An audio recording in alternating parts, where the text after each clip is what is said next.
What's going on, everybody? Welcome back if you're here before. I'm NeonMushroom. Today we're doing something a little bit different. We're doing the entire Premodern tournament series that I've been uploading for the last couple of weeks, all in one video here. You've seen the first, second, third, and fourth rounds, and today we're going to be mainly covering the finals, but I wanted to release the entire tournament in one video because that's how I've been consuming my tournament coverage, Magic the Gathering content recently. I mean, really my entire content consumption career has been based around, let's watch the entire SCG Open for Modern or whatever. So we're going to try to do that today. But I am aware a lot of you have watched rounds 1, 2, 3, and 4. And if you've watched those, you probably know that I do make it to the top cut in the final round to play for the first place prize versus the second place prize. So if you just want to see that finals event, this is a timestamp somewhere on the screen right now, and you can skip straight to that. But if you want to kick back, maybe it's late at night, wherever you are, you can watch the entire event from my round 1 all the way to round 4 of Swiss and the finals. But in case you're brand new to all of this and you have no clue what's going on, we're playing this deck. It is Super Gro-a-Mystic Enforcer, whatever you want to call it. It's a deck all about the card Gush,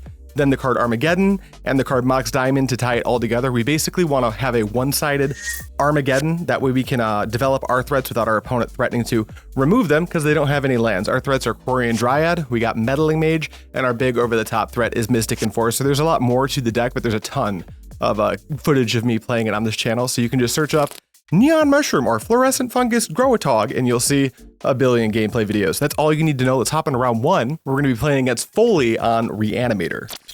All right, getting into it. A little premonition. I do know how this game ends, unfortunately, so I'm going to do my best to not spoil anything.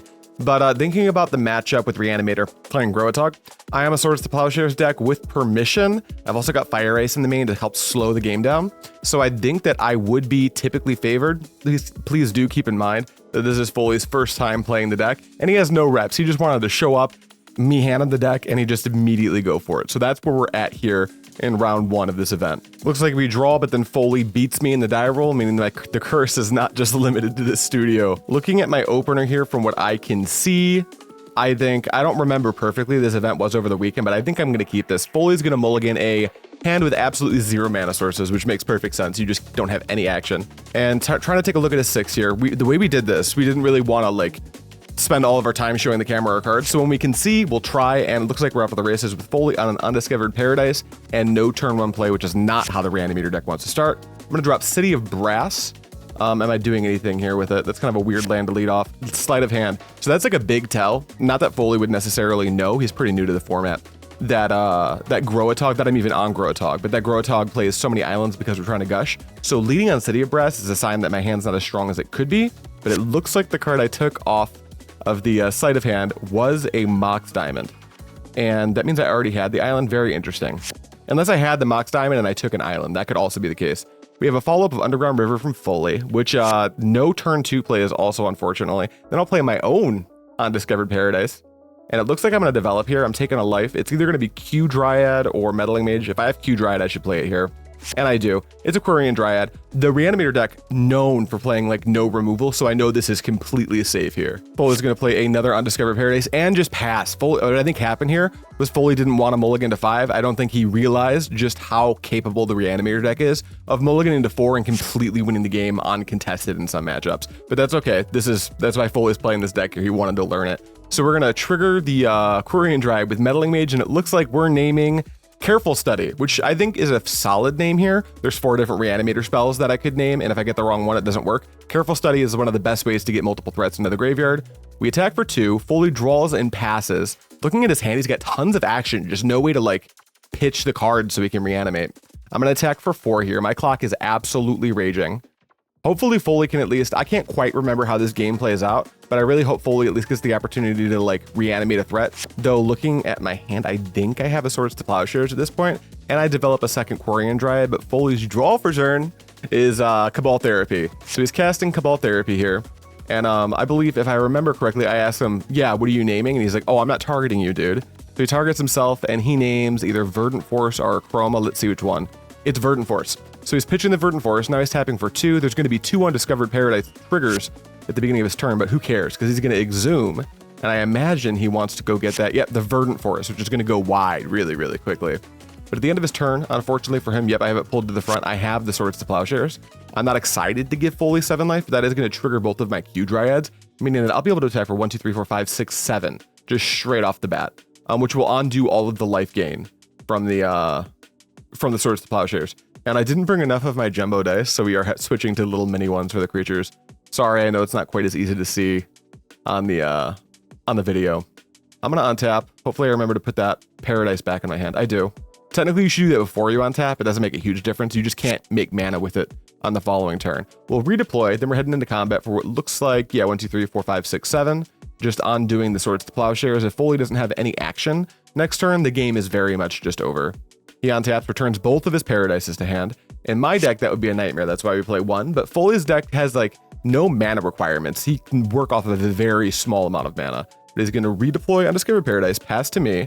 I'll take a draw step. I see an Armageddon in my hand, and I have to imagine it's the correct play to just drop it here. That way he doesn't have enough mana to work with on the following turn, sans Undiscovered Paradise plus Dark Ritual being pretty good. But this grows my Quirion Dryads, putting Foley officially on a, well, I guess he was already on a 2-turn clock, but this clock's just a little bit faster. If I do have to cast another Swords to Plowshares, it'll be quite good. And Foley's picking it up. We get game 1.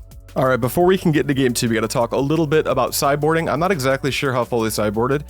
From his spot, I could see moving into an Oath of Druids plan to try to juke me out. I'm not sure if he did that. We're gonna have to find out in the next game or games, depending on how many there are. You can see the timeline, just don't pay attention to the timing. You'll never know how many games there are left.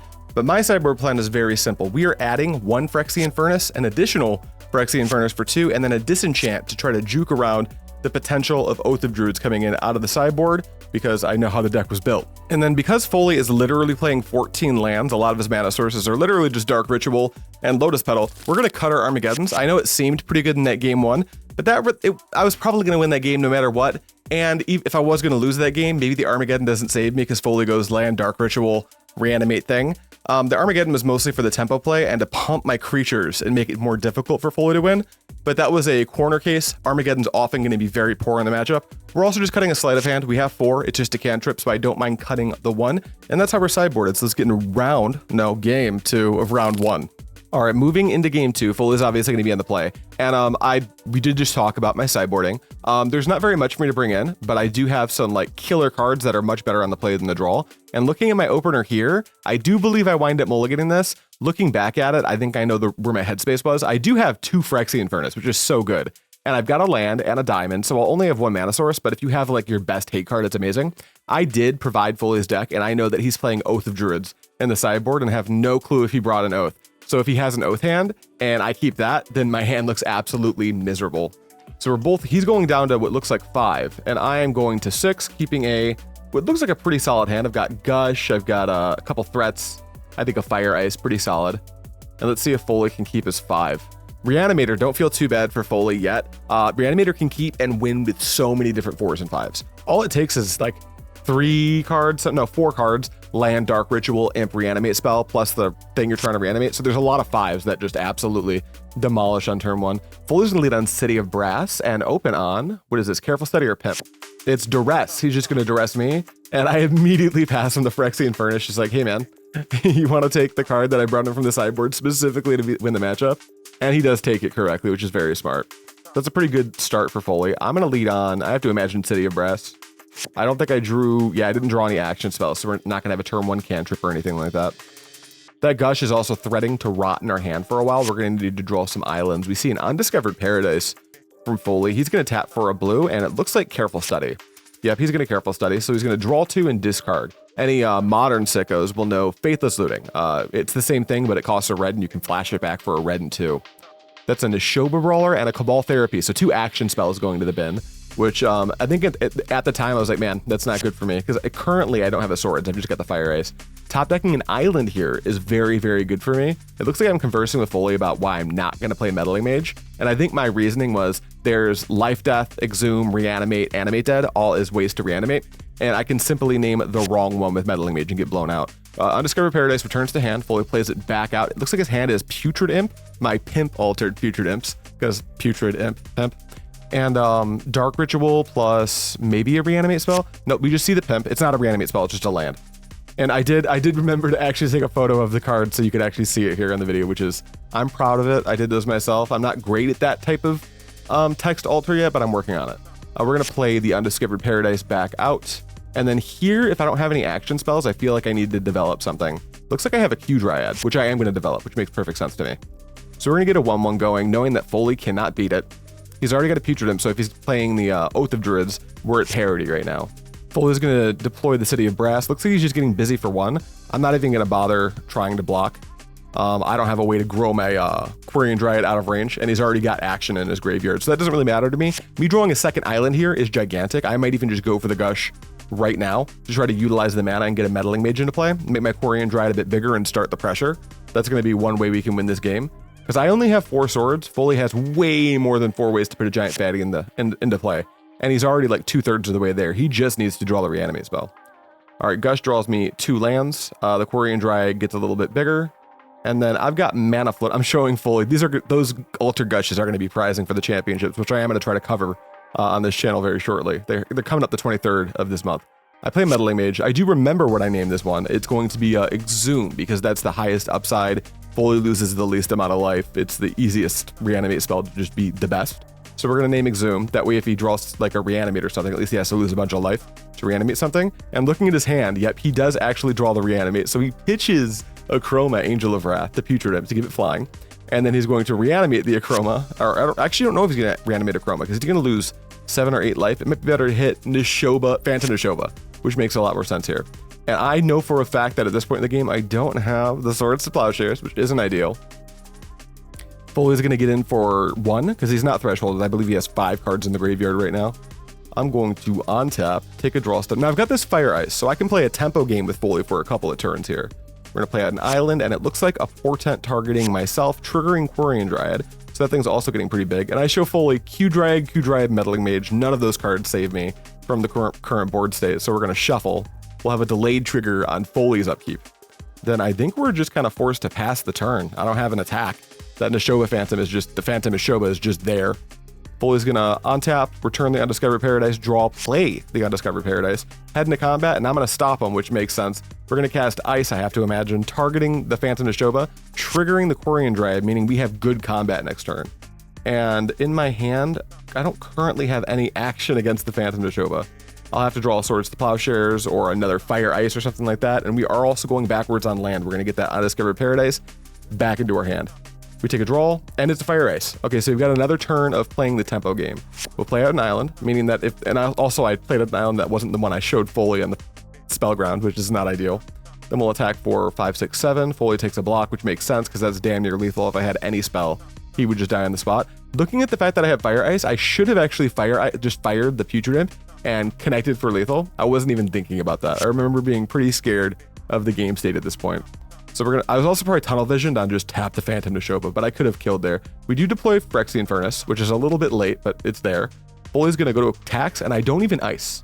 Looks like he's gonna attack. I'm probably thinking about the upside of just having 4 mana and having the ice in my hand next turn, and the fact that I have 5, 6, 7 points of damage, and this attack does, depending on how I cast my spells, I've just got a 2-turn clock anyway. But I could see going back in this game just being much more aggressive. We take a draw. It's a counterspell. Now I feel really good about having ice. I think this locks up the game, actually. We've got Gush, counterspell, ice. He'll never connect again. This is an attack for 7. Foley is going to take 7, dropping it down to 6, so that is lethal. And if Foley can't reanimate something else, this ice, I believe, is just going to end the game. We'll see what he does. He takes a draw for turn, looks at his hand, fumbles a little bit, and plays a Gemstone Mine. This Reanimator deck only plays 14 lands, and all the lands just make like every color. Then he goes to combat, I ice, and then I don't think that Foley's going to have I draw the card of ice. He's probably not going to have a follow-up to that because there's a Phyrexian Furnace, so I don't know how I can get anything else into play right now. And the Quirion Dryad is going to get bigger, and then Foley's going to look at his graveyard, and it looks like that is the game. All right, that was a pretty easy win. This was Foley's first time playing Reanimator, and this was round 1. So this is like not only his first tournament with it, but that was his first game. And I think we have a pretty good Reanimator matchup, had being a Swords to Plowshares, plus Permission deck and all that. But now we're going to hop into round 2, where we're playing against friend of the channel. You've seen him in this studio, Chris Shavers, on my Dr.Teeth list. All right, getting into it, we're going to roll for high. I believe, if I'm remembering correctly, that Chris wins this. Yeah, it looks like he rolls an 11 to my 7, which is not great. Quick prediction on how this matchup's going to go if you play it a bunch. I think it's just going to wind up being quite grindy, and I think that Dr.Teeth might have the edge, not a huge one, but because of cards like Duress, very efficient removal like Snuff Out, Smother, Ghastly Demise, and a ton more permission than I have, it might be difficult for us to win wars on the stack, and Chris is leading us off on an island. I'll play a Flooded Strand, and it looks like I'm going to fetch just immediately. I must have a turn one play. It's either a Sleight of Hand or a Portent. Something cool this deck can do is it can actually Portent and then set the pile up in a way maybe you want 2 cards where you can Portent, put the cards you don't want and the cards you do want on top, then Sleight of Hand to get the one you want and get rid of the one you don't, which is cool. But we're just going to Sleight of Hand, grab a card to hand. Chris plays an island. I'll play a Flooded Strand, and it looks like I'm going directly for another fetch here. I can't remember exactly how this game went. If I'm playing a Plains, I'm almost certainly trying to develop a Meddling Mage, and if I'm going to develop a Meddling Mage, I'm almost certainly going to name Psychotog, but we'll see if Chris even lets it resolve. And he resolves a Force Spike. Force Spike is incredibly, you don't see it in every Psychotog deck, but I like it over Daze in that deck simply because you're already taxing your low island count with your Gushes, and it was quite good there. I'm going to play an island, and I do see another Meddling Mage in my hand, so it might be correct to just develop the second one and try to just name Psychotog. Keep the game slow. I did build Chris's deck, so I do know that he's got a limited amount of removal, though he has so much card selection, he's going to be able to find it. He does Intuition while after the Meddling Mage comes into play. We'll see what I name in a moment, but I Daze the Intuition, which means we're not going to be forcing Wonder in the graveyard, to say the least, and I do name Tog with the Meddling Mage, which makes perfect sense. I think you always name Tog first thing. Chris just goes for a main phase AK, it looks like, and then plays Underground River, but looking at his hand, he didn't need the land drop, so I wonder why he went that route. He's going to Duress me. It looks like he sees Gush, Daze. Oh, that Daze shouldn't still be in my hand. I hope I catch that. I dazed Chris and I must have put it back in my hand, which is really goofy. I sometimes do that when I'm casting free spells, because you cast your free spell, then you pick up the lands, and I really got to get out of that habit. Luckily, we caught it here. So he takes the Gush off of the Duress, passes to me. I'm going to play that island back out that I bounced from the Daze and get busy for 2, starting a little bit of a clock, a little 10-turn clock. Try to close this game. He's got a lot of time, so hopefully I can resolve some other threat, like a third Meddling Mage, which is quite good for me. I wonder what the name is on this Meddling Mage. I would have to assume it's just like Smother, but I named Fact or Fiction. Fact or Fiction is a solid name here. I think that's just fine. Chris has made it to 4 mana. He's gonna main phase a Gush, so he might be looking for action like right now. We'll see exactly what he winds up doing. It looks like this was pre-land drop as well. Second AK, so Chris is going to start getting some serious value out of the future AKs. The first one only draws 1, but then the second one draws 2, and it keeps going up by 1 for everyone that's in your graveyard. Yep, he redevelops Island and passes to me, and I have, Chris looks like he is at 17 life, and I have 4 points per turn, so my clock isn't nothing. But again, Chris has a lot of time to develop some type of threat, or just answer these Meddling Mages. I'm going to Sleight of Hand on my second main phase. Let's see if I can see what we take here. Armageddon versus Counterspell. It's got to be Counterspell, right? Yeah, I take the Counterspell. I think Armageddoning here, after knowing that Chris has like a surplus of lands in his hand after gushing, is not going to be the best thing for me. We're going to develop Island Pass, and that is AK number 3, which this game's starting to come back to me. He may find his 4th one this game. But the third AK is usually really bad. I think Chris might have to go to discard this turn, just because he's got to have like 9 or 10 cards in his hand. His hand was basically full when he passed, then he drew 3. So we're going to see a discard. Yep, just 2 islands. Now the Armageddon looks a little bit more tantalizing, but we've passed that point. We've just got Counterspell in our hand. We're going to get busy for 4. That is going to bring Chris down to 9. So if we can get him to fetch like one more time, we've got him on a 2-turn clock, which isn't bad. We're going to cast Portent, look at the top 3 of our library. It looks like we got a Daze, a Portent, and a Fire Ice. I think I would be inclined to keep this probably. And that's exactly what I do. Chris is like walking lands back because of Gush, so Daze could end up winning a counter war, but there it is. I did remember correctly. Chris found 4 AKs, which is so many AKs. That's, you cast 4 of them, so you draw 1, 2, 3, 4, 5, 6, 7, 8, 9, 10. 4 AKs draws you 10 cards at the cost of 4, so it's plus 6. It's quite good. We see the polluted delta, so if that fetches, our 2-turn clock becomes very real. Chris is going to have to start doing something because this pressure is mounting, and the Psychotog deck doesn't play a ton of main board hard removal because the deck's interested in combo killing. so it doesn't want to kill every single threat. Chris is going to Duress. I'm not super stoked to see a Duress. I have to imagine I'm going to hard counter it right here, right? I don't know if I have anything else for him to take, but I don't want him to see that I'm shields down. I at least want him to think that we have the Swords to Plowshares. That way he has to put some serious thought into a turn where he might develop a Psychotog and try to protect it. Chris is going to Portent, I assume targeting himself, and that's exactly what he does. Does he like the pile? It looks like nope, he does not. He's shuffling that pile away, which would normally be pretty good news for me, but his hand is so full. So we're still sweating it. Chris passes back to me. I'm going to untap, take a little draw ski for turn. And it looks like Chris does have to go to discard, and he discards a foil, which is just like super telling of the strength of his hand. That's brutal. We'll attack for 4. If Chris takes here, it's going to be really good. He snuff outs and he doesn't have 4 mana, so he has to pay it. So he's actually going to go to 2 if this second Meddling Mage connects. He goes to 4 from the snuff out. I imagine the Meddling Mage that he's hitting is the one naming Psychotog. That way he can try to develop lethal, because even up at 18 life from this spot, 1 attack from Psychotog will kill me, almost certainly. But Chris drops to 2, so if I can protect this Meddling Mage, we might be cooking. I also notably have a Fire Ice in my hand, which is lethal, but trying to resolve it through permission at this point in the game could be close to impossible. We'll see how it works out. It looks like I put the the Mystic Enforcer in the graveyard instead of the Portent. I don't know why I messed that up. I messed that up more outplaying Magic in the wild than I do in the studio too, believe it or not. And that's a testament, because I miss it a lot here in the studio too. Chris is going to tap for a black to save his 3rd Duress. Yeah, it's the 3rd Duress. This is, I know it looks like we were easily winning this game, but this 3rd Duress is bad. Looks like I'm responding with fire, targeting face. The hope here is that Chris has to tap 2 mana to counterspell it, and then he can't develop a blocker for the Meddling Mage, because there's no way this is resolving. He's tapping 3, maybe Circular Logic would be good here. It's, oh no. I forgot about this. So it's Thwart. So Chris gets to float the mana first, and now he's going to be able to develop a Psychotog if he has it. And the chances of him not having it are super low. It looks like we're going to Gush, bounce on 2 islands with everything on the stack. Maybe try to find something. I don't know. Chris has 3 mana. He hasn't made his land drop yet either, so he needs black, but he can tap the Underground River for black, going to 1, develop Psychotog, play an island that I know he has, and if he has Circular Logic, I think we're done here. Yep, there's the island. So now Chris, that line is open to him if that's the one he takes. He's going to tap for a black, lose a life, go down to 1. We're so close. And then there he is. Dr.Teeth is in play. And then Chris is just going to pass the turn. So we're going to untap and draw for turn. And then I'm not exactly sure how we're supposed to get out of this. It looks like I'm thinking about playing Undiscovered Paradise. I think better of it and develop a second island. That way at least Gush is a potential part of the game we can play into. We're losing a life preemptively. I have to assume that means we're tapping City of Brass to play Mystic Enforcer. That's exactly what happens. Mystic Enforcer is trying to come into play. Chris is just going to do something. Probably there's that Circular Logic. Now Mystic Enforcer, if it comes into play, game 1, Chris can't beat it. It's just going to win the game on the spot. But nothing to do. Chris is going to play an island. If he has Wonder here, we're just dead. If he doesn't have Wonder, all he has to do is attack to kill the Meddling Mage, and then we're dead next turn.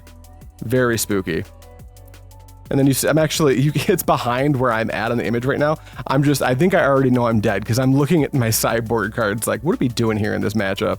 Chris is going to pass to me. I did end up blocking with the Meddling Mage. I'm going to tap for a blue and cast Sleight of Hand. I think I've seen both. I've only got 2 Fire Ices in this list, so I don't have any more reach. We're going to play an island, and then where else are we going from here, man? I don't know what we're supposed to do. We have the swords. We do have a swords, but Chris can like choose to gain nearly infinite life if I swords that Psychotog. And that swords resolving is like probably never happening.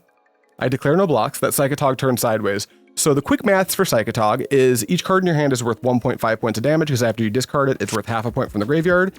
Each card in your graveyard is worth 0.5 because it takes 2 to make a point of power for Psychotog. And then Gush itself is worth 6.5, which he just cast. And the reason for that is because 2 islands to your hand is worth 3 points. Discard the 2 that you drew is worth 3 points. Gush in the graveyard is worth half a point.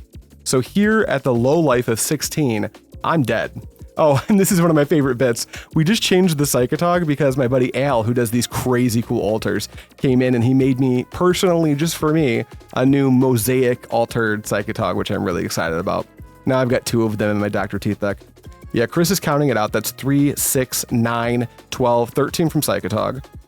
2 more is 14, 15, 16, 17, 18. We're way beyond lethal now. 19. I tap for a white. I'm going to Swords to Plowshares, the Psychotog, and there is a Counterspell.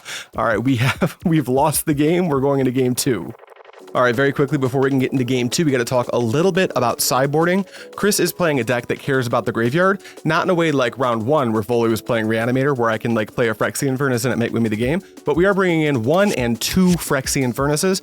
That way we can tax Chris's graveyard, so the Psychotog has difficulty becoming lethal very quickly. Also, it taxes cards like Accumulated Knowledge, which Chris is playing 4 of. We're also going to bring in a single copy of Cursed Totem, because if that resolves as an artifact, blue and black, those colors have some difficulty removing artifacts from play, and if Psychotog's ability can't be activated, it's the most expensive 1/2 that does nothing that you've ever seen in your life. What we're taking out for those cards is pretty simple. We're going to take out 2 copies of Sleight of Hand. It's just a cantrip. You've also got 4 Portent, so we're not super duper worried about making sure we're maximizing on cantrips, especially when we're expecting the game to go as long as this mid-range mirror matchup can go. And we're also taking out a Fire Ice just because fire doesn't kill anything, and even though ice on a Psychotog when it's lethal can sometimes save me for a turn, it often won't actually save me the game. Something else we could do here is remove Armageddon because Chris is an opposing Gush deck, but I just need I'm pretty sure we want a critical mass of spells that threaten to really break parity on the game state and force Chris to use counter magic when he maybe doesn't want to. That way we can win counter wars later in the game when we're trying to resolve a Swords to Plowshares targeting a Psychotog that's attempting to kill us. Let's get into game 2. All right, you've seen how I sideboarded. We're going to be on the play. Things we're looking to do are open on Phyrexian Furnace to start to tax Chris as fast as possible and not allow him to go +6 on 4 accumulated knowledges. And right off the bat, looking at my opener, I have Diamond, the land, 2 Diamond, and I've got a Phyrexian Furnace, so I think I'm inclined to keep this. It might be a 1-lander, but I'm also staring at a Portent, I believe. Yep, we're leading on City of Brass, which I think is better than just trying to play a diamond. Chris does actually play a Miser's Powder Keg in the main as well, which is quite good against multiple diamonds. And it looks like we are just opening on the Phyrexian Furnace to fade the duress. Because if he duresses my Portent, we have multiple turns to try to find land, but we've only got 2 furnaces in the deck. We're going to take a draw. We did not draw the land, it's just another Portent, but that's fine. We're going to pay a life. We're going to cast the Portent, and then we're just looking for any land. None of those 3 cards are land. It's looks like it was Meddling Mage, Red Blast, and a blue card. So we're going to shuffle, draw on Chris's upkeep, and that was a Flooded Strand. That's quite good. Chris plays Island and passes. I'll draw. The question is, do we go Flooded Strand or Diamond? I think I'm playing Diamond here, which is interesting. Oh, I know why I'm playing the Diamond. That way, if Chris wants to counter it, I can just play my second Diamond and pitch anyway. Then we're going to Portent. The one issue with pitching the Flooded Strand is that is a potential island, which is good for Gush. But I'm thinking maybe I just want the access to colored mana because I do bring in Red Blast and stuff. I did actually neglect to mention that. I just realized in the sideboard portion, I bring in a Red Blast. The way I did this before, and Chris is portenting while I'm talking, I try to show the camera between games what I did, but I realized last minute that I need to bring in Red Blast as well. So there you go. There's an editing mistake. Chris is going to pass to me. At the end of turn, I'm just going to eat the bottom card of his graveyard with Phyrexian Furnace, aka your grandpa's Relic of Progenitus. We're tapping for 2. We're losing a life. This is either a Meddling Mage or a Q Dryad. It looks like it's a Q Dryad. So basically any non-Mox Diamond, non-Phyrexian Furnace spell for the rest of the game will grow it. Chris says it's good. He has access to no black mana, and I do find a Flooded Strand. That's pretty great for me. Not playing the second Diamond, probably terrified of Chris just having Powder Keg. I can't imagine he's cutting it in this matchup ever. Chris plays Swamp and then drops Duress. So it looks like he's going to get to look at my hand. And that means you guys get to see my hand. We do have the second Furnace, double Swords to Plowshares, Mox Diamond. He just takes a sword. There's no way it's anything else. That's exactly what he takes. Okay, swords down. So we've got 3 left in the deck to work with. And having 1 in the hand makes me feel at least temporarily safe. Things could definitely go south from here. But also the Phyrexian Furnaces are redraws, speaking of which I do remember to activate it at my end step. And then Chris passes to me where I'll draw a card. And do we find a land? We're going to combat, so we're not casting spells, that's for sure. And I have to imagine we're going to develop this Furnace as well. 2 Furnaces just means that if he wants to kill us with Psychotog, he has to do it all the turn that he's attacking. He can't start to stock his graveyard up. Also, any AKs in his hand, he might be choked on and feel the need to hold them for as long as possible so we can try to get value out of them. But I'm going to leave these Furnaces untapped for basically as long as I can get away with. Chris is going to Gush, bounce 2 islands. going up to like infinite cards in hand. I wonder what he's looking for there, because that puts him at needing to discard unless he has this duress, and he does have a no, it's a Psychotog. He's using the 2 blue floating to jam Tog. That's an earlier Tog than we had last game. We're gonna eat the Gush, which is the only card in Chris's graveyard. Then he's gonna go to discard. We can't eat the card he discarded because that's part of cleanup. So we're gonna untap, draw, and then we should probably eat that in our turn. I don't know if we remember to, and we don't. So that could wind up making Psychotog a slightly more potent attacker. Although, at the end of the day, it's not the biggest deal. Something else to remember is my furnaces. I can't use them to redraw cards unless Chris forgets that he can eat the target in response, because if it doesn't have a target, I can't draw. So I have to target cards in my graveyard. Chris is attacking with Tog. I am not blocking. Chris is pitching a swamp. He's exiling 2, so this is 3 damage total. Let's see if he decides to go any further with this Dr.Teeth. He does not, so we're just taking 3, dropping down to 14. This is, because of these furnaces, Tog is forced to play a much more fair game. Also, he just has knowledge of the Swords to Plowshares in my hand. Gonna pass to me. We'll take a draw step. Yeah, we're not blocking with this Q Dryad for a while, so we may as well smack in with my Chia Pet. Then moving into main phase 2, we do stone cold nothing and just pass the turn. Chris is going to cast his first AK of the game. I imagine what I'm going to do is let it resolve and then eat it so Chris can't use it as material for Psychotog in his combat, which is exactly what happens. Chris untaps. He's going to take a little draw for turn. This game, I think Chris is definitely favored here, but he did just draw a second AK, which is kind of good news. Looks like I'm not blocking, and Chris is pitching Engineer Plague, which is really good if I haven't already resolved the Q Dryad, but now if he tries to Plague, it's just I can grow it in response. But he's going to hit us for 4, because he pitches 1, 2, so that's 3, then exiles 2, so that's 4. It looks like before damage, I'm actually going to Swords to Plowshares, try to eat the Psychotog just straight away. The Q Dryad's going to grow, which is, it doubles my clock. That's not nothing. Chris is going to tap for 2 blue. I wonder if he just straight up, oh, he's gushing. So he might be fishing for counter magic. If he doesn't find it, that would be pretty good for me. But he finds just straight up counterspell that he casts off the floated mana from the Gush. So we're gonna lose this here, Swords to Plowshares. I will eat the only card in his graveyard, which is the Gush. That way he has to, like, if he wants more damage, he has to pitch immediately and then exile the cards. So far it looks like we are taking, we're taking the damage from the Psychotog. And then Chris is gonna play out an island. And then does he have a duress? He's pulling that swamp to the front. I always sweat when he pulls swamp to the front. But no, he's just playing a Portent. I imagine he's just gonna target himself. Does he like what he sees? I can't imagine he's looking for anything but extra permission just to keep the Tog around, and he keeps it, so I have to imagine that there's some number of like blue permission in the top 3 cards of his deck that he's looking for.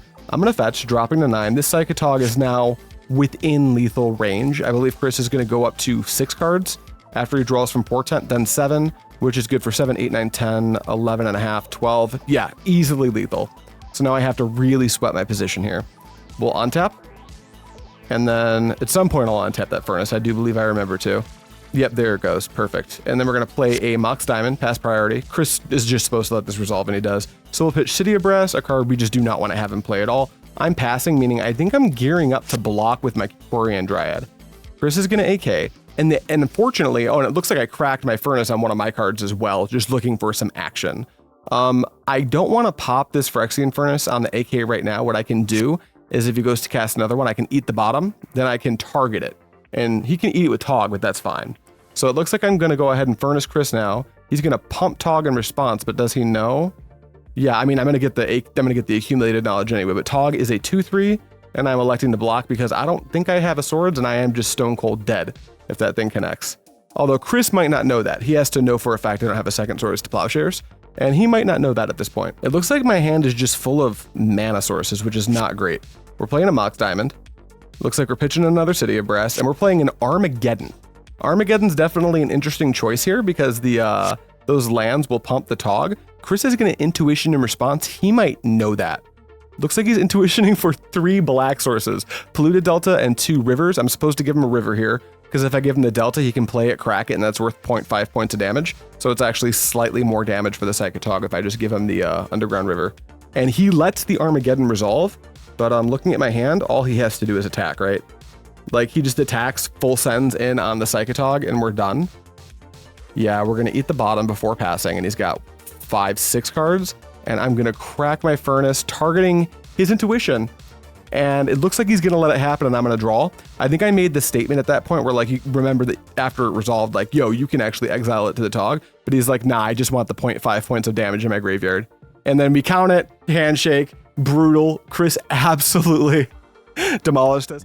Big sad, Chris just crushed us. So we're 1-1 in the tournament. Now we're going into round 3 of Swiss, and we're going to be playing against someone you haven't seen on the channel yet, unless you watched round 3 when I uploaded it a la carte.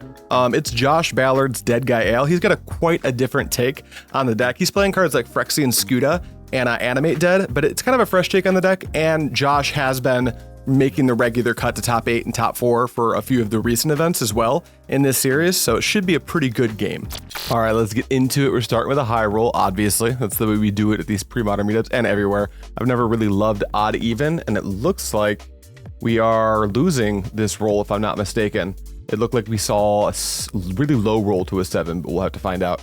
Are we keeping our 7s? Looks like I am. It's pretty solid. I've got Island, Gush, plus other things to do, and Josh showed his as well, and it looks like a good mix of lands and spells. Josh did win, so he's hitting with a Swamp. I have a good idea of what Josh is on. We did play at the last bi-weekly as well. He's been on Dead Guy L for a minute. I'm going to go Island into Mox Diamond, pitching an Island, and passing the turn. No development of Meddling Mage, meaning I'm probably trying to hold up Daze or Counterspell. Josh plays Tainted Field, and he's either going to play, it looks like he's got Nantuko Shades as well as Animate Dead, which is a weird one in his hand. He developed Shade, and I hard cast the Daze. I don't want to walk back my island, so we're not going to pitch cast it there. It's just kind of free to tap too. We're going to take our draw for turn. We've got Counterspell. We do have the third land, which is also really good. It's a Flooded Strand, meaning we can get second island, meaning that Gush is an option that's available to us. But we're just passing. We don't really know exactly what we want to name with Mage yet.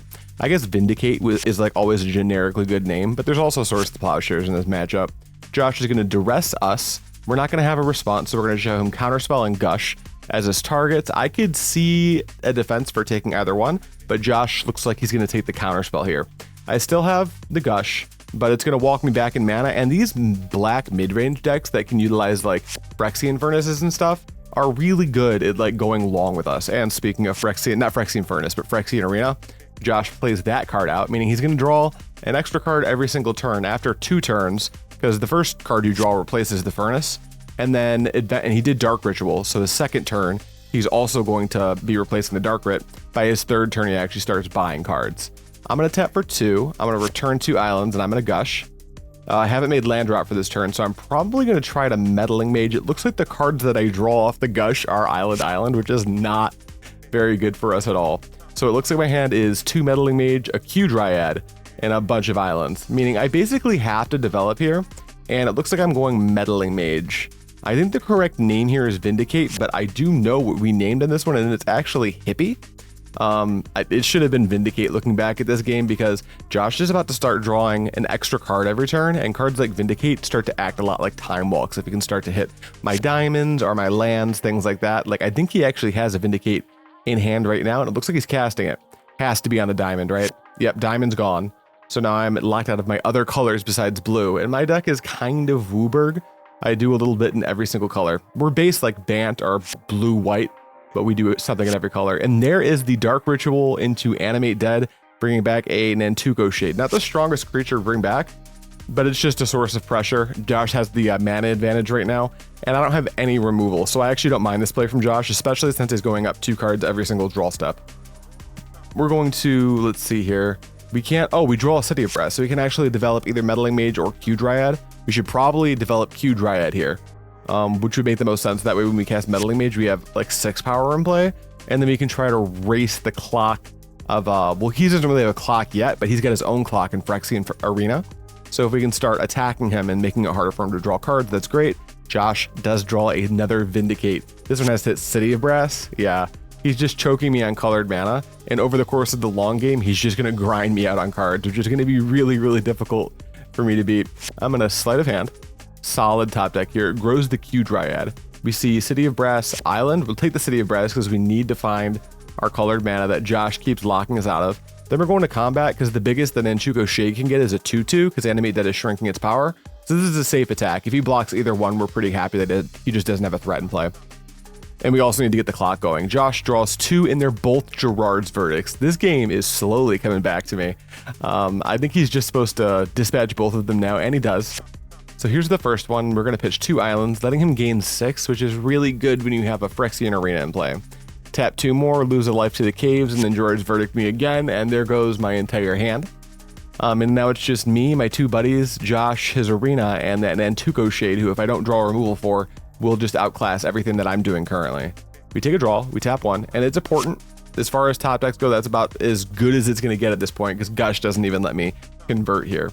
We're looking at the top 3. Sleight of Hand, a couple creatures. Yeah, we're probably supposed to keep that, just to try to put more power into play and hopefully raise Josh, who is now above 20 life.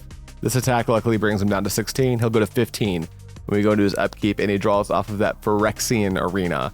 What are the draws? Hippie, ooh, the top 4 Hippie from Pandemonium Premodern Meetup 4. We're duressing, so there goes my Sleight of Hand that I left on top. How did I order it? Do we have a counterspell up there?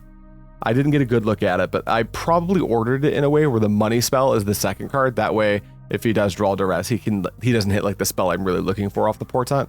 We see a swamp. And then now luckily Josh actually looks like he has 2 Hypnotic Specters in hand. So the Meddling Mage is doing a lot, but Josh has Swords to Plowshares and he is not dispatching it, which I don't think I hate too much. He's pumping Nantuko Shade post attack, and that's going to bring me down to 14. Looks like he pumped it 3 times.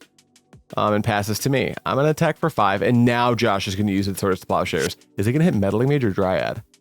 Looks like to preserve his own life total, how much am I gaining here? Yep, 3. He's going to get the Dryad, meaning that I think his plan is to just force me to block with Meddling Mage at some point, because it's weirdly naming a card that I shouldn't have named, which is Spectre, but it's weirdly kind of okay in this spot. Josh draws 2. It's Gerard's Verdict plus Shade. This game is going down the drain for us really, really fast. I'm going to cast the Gerard's Verdict, make me pitch my Mystic Enforcer and my Diamond, which is really brutal. Josh taps 2, losing a life. What is this? Another Nantuko Shade, and then free real estate on attacks here, right? You just attack. He doesn't even bother paying the life because he knows he's under his own furnace. We draw. We keep drawing cantrips. Look at the top 2 off Sleight of Hand. Looks like we're going to take Swords to Plowshares versus Daze. You take swords every time here. But we are treading water in the worst way possible. We're basically hellbent. Josh is drawing 2 cards a turn. He has a board presence, plenty of lands. There's no way I'm going to be able to leverage Armageddon in this game whatsoever. Looks like we're going to combat 1, 2, 3 right now. I'm going to block the little Nantuko Shade, and it looks like Josh is going to pump it big enough to trade with Meddling Mage and pump the other Nantuko Shade for 3 more, it looks like, which is going to be a lot of damage. I might need to convert the swords to try to save my Meddling Mage here, and that looks like exactly what I do. We Swords to Plowshares with the little guy, so my Meddling Mage lives to fight another day, and it looks like we're taking the rest of the damage. Yep. For a total of 5, because he pumped it 3 times, and it's a 2-1. We'll untap and draw. Tap for a blue, and we are going to cast Portent. We keep finding our cantrips. We see a Fire Ice, Quirion Dryad Island. I think we're priced into keeping this pile, right? Maybe we have to shuffle. I kept it, probably off the back of Fire Ice being able to give us some reach into Josh's Phyrexian Arena, which I actually don't hate looking back at it. And I probably have that Fire Ice in my hand right now, or maybe I protected it by putting Island on top. Josh is going to play Tainted Field. Tainted Land's pretty strong as long as you have like 12-ish swamps in your deck. They should usually be turned on. Swords to Plowshares on the Meddling Mage. Yeah, now Josh has the freedom to kind of play this game however he wants to, because he's just so ahead on cards. Attack with Nantuko Shade. Absolutely no effects. Looks like he's going to tap for 2, 3 and cast a Hypnotic Spectre. And then 2, 3 and then cast the Pandemonium Premodern top 4 from Premodern series number. I can't quite see the number. It looks like it's 3 on there. And those are on play now. And now my hand is not safe. And I think I probably have the Fire Ice in my hand now. And I'm probably going to have to tap down the Nantuko Shade to not die to lethal. Meaning that I'm going to draw a card off the Fire Ice and immediately discard it to one of the hippies. Which is like so bad. Josh is at 6, but I'm on the outside looking in. We tap 2 blue. Yep, before combat. Go ahead and ice down the Nantuko Shade. Then you attack for 4. I'm going to drop down to 6, which is well within lethal range for next turn. And then is Josh going to deploy anything else? Nope, I draw. It's a land. And that's going to do it. That Josh destroyed his game 1. All right, before we can get into the second game, we got to talk about sideboarding a little bit. We're not going to go super heavy-handed in this matchup because it's a very fair, upfront matchup. If anything, we're the unfair deck because we're interested in Armageddoning, but there's some problem permanents in Josh's deck we have to be able to answer, namely Phyrexian Furnace. So we are going to bring in 2 Disenchants to go with our main board Ray of Revelation, just as extra ways to hit those. Also, it does some splash damage to cards like the Animate Dead, which is going to be really good. We're also bringing in one of our 2 Phyrexian Furnace to help just fight the Animate Dead, as well as give us some redraws in the mid game that could be quite good. And then finally, we do bring in 1 Smother because we just want some extra removal, because Josh plays a bunch of tiny dudes and Hippie's actually super good against us if we can't answer it, so we want a little bit more than our normal 4 Swords to Plowshares. We're going to take out 2 Sleight of Hand. It's just a cantrip, not anything we need to have a bunch of in our deck post board, especially not when our deck's full of cards that we actually want in games 2 and 3. And then we're going to add in, we're going to lose, we already talked about the ads, we're going to lose a Dryad. Josh has really efficient removal, we don't want to play into it too heavily, and we're losing a Fire Ice just as a trim. It's not very good against Josh. It does kill some threats, but the tap ability is like, the tempo advantage isn't that good. We're really just trying to leverage Armageddon games 2 and 3, and that's everything you got to know. So let's hop into game number 2. All right, getting into game 2, I get to be on the play, and that's really cool. We're looking to keep, I think Armageddon's going to play a big role in how these like black mid-range decks that aren't hyper aggressive as far as those matchups go. I think leveraging Armageddon's going to be the way to go. I don't know if Josh, he doesn't have a ton of format knowledge. He's just gotten into the format over the last 1 or 2, 3 events. And he might not know that our deck stock play is Armageddon in the main. So we might be trying to leverage that. And it looks like my opener does contain Armageddon. We're a little bit land light, but I also see a Portent. So I agree with my former self for keeping this. Looks like Josh has taken 1 mulligan and now he's mulliganing again to 5, which is a little bit brutal. Let's see if he can keep some type of a functioning 5. You hate to see him going that low, but I think honestly, after that game 1, I'm going to need the help pretty bad. So I'm not super upset about it. Josh's hand looks fine. He's got a bunch of dark rituals in it, so let's see if he can even leverage them. We'll lead on Island into Portent. Look at the top 3 cards of my deck, and do we want them? There's no land, so the answer can't be yes, right? We just got to put those back on top and shuffle because we kept a 1-lander. Yeah, that's exactly what we do. Josh taking a read of Portent, realizing it's the worst ponder you've ever read in your life, except for exactly versus duress. Sometimes it's a little bit better. We see a swamp from Josh and a pass, so he's not going to utilize a dark ritual, which is really good for us. We need this game to go slow. We play Furnace. We do not draw the land, but I will say that from this position with Josh bowling to 5 and having a really slow opening, we can afford to miss a couple land drops and take a few extra draw steps. We are probably favored in the late game as long as we don't get like verdicted 4 times in a row.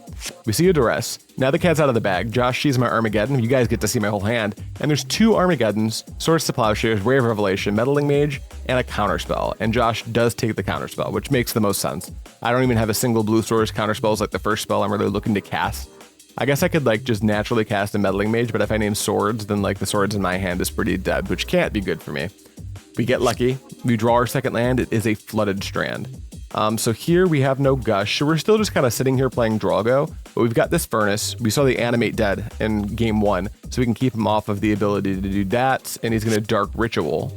I wonder what the play is here. Oh, it's Vindicate. Vindicate, obviously. Vindicate the island while he has perfect information that I don't have a Gush in my hand, which is really brutal. Vindicate's acting like Strip Mines, or it's a little bit spooky. Josh is going to pass. It looked like I thought about fetching, but I didn't. And we're going to draw for turn and pass. Josh on taps. And the reason we didn't fetch is because Vindicating a Flooded Strand doesn't do anything. Josh develops Caves, passes to me. I eat the bottom, take a draw for turn, pass back. No land drop for me. Very upsetting.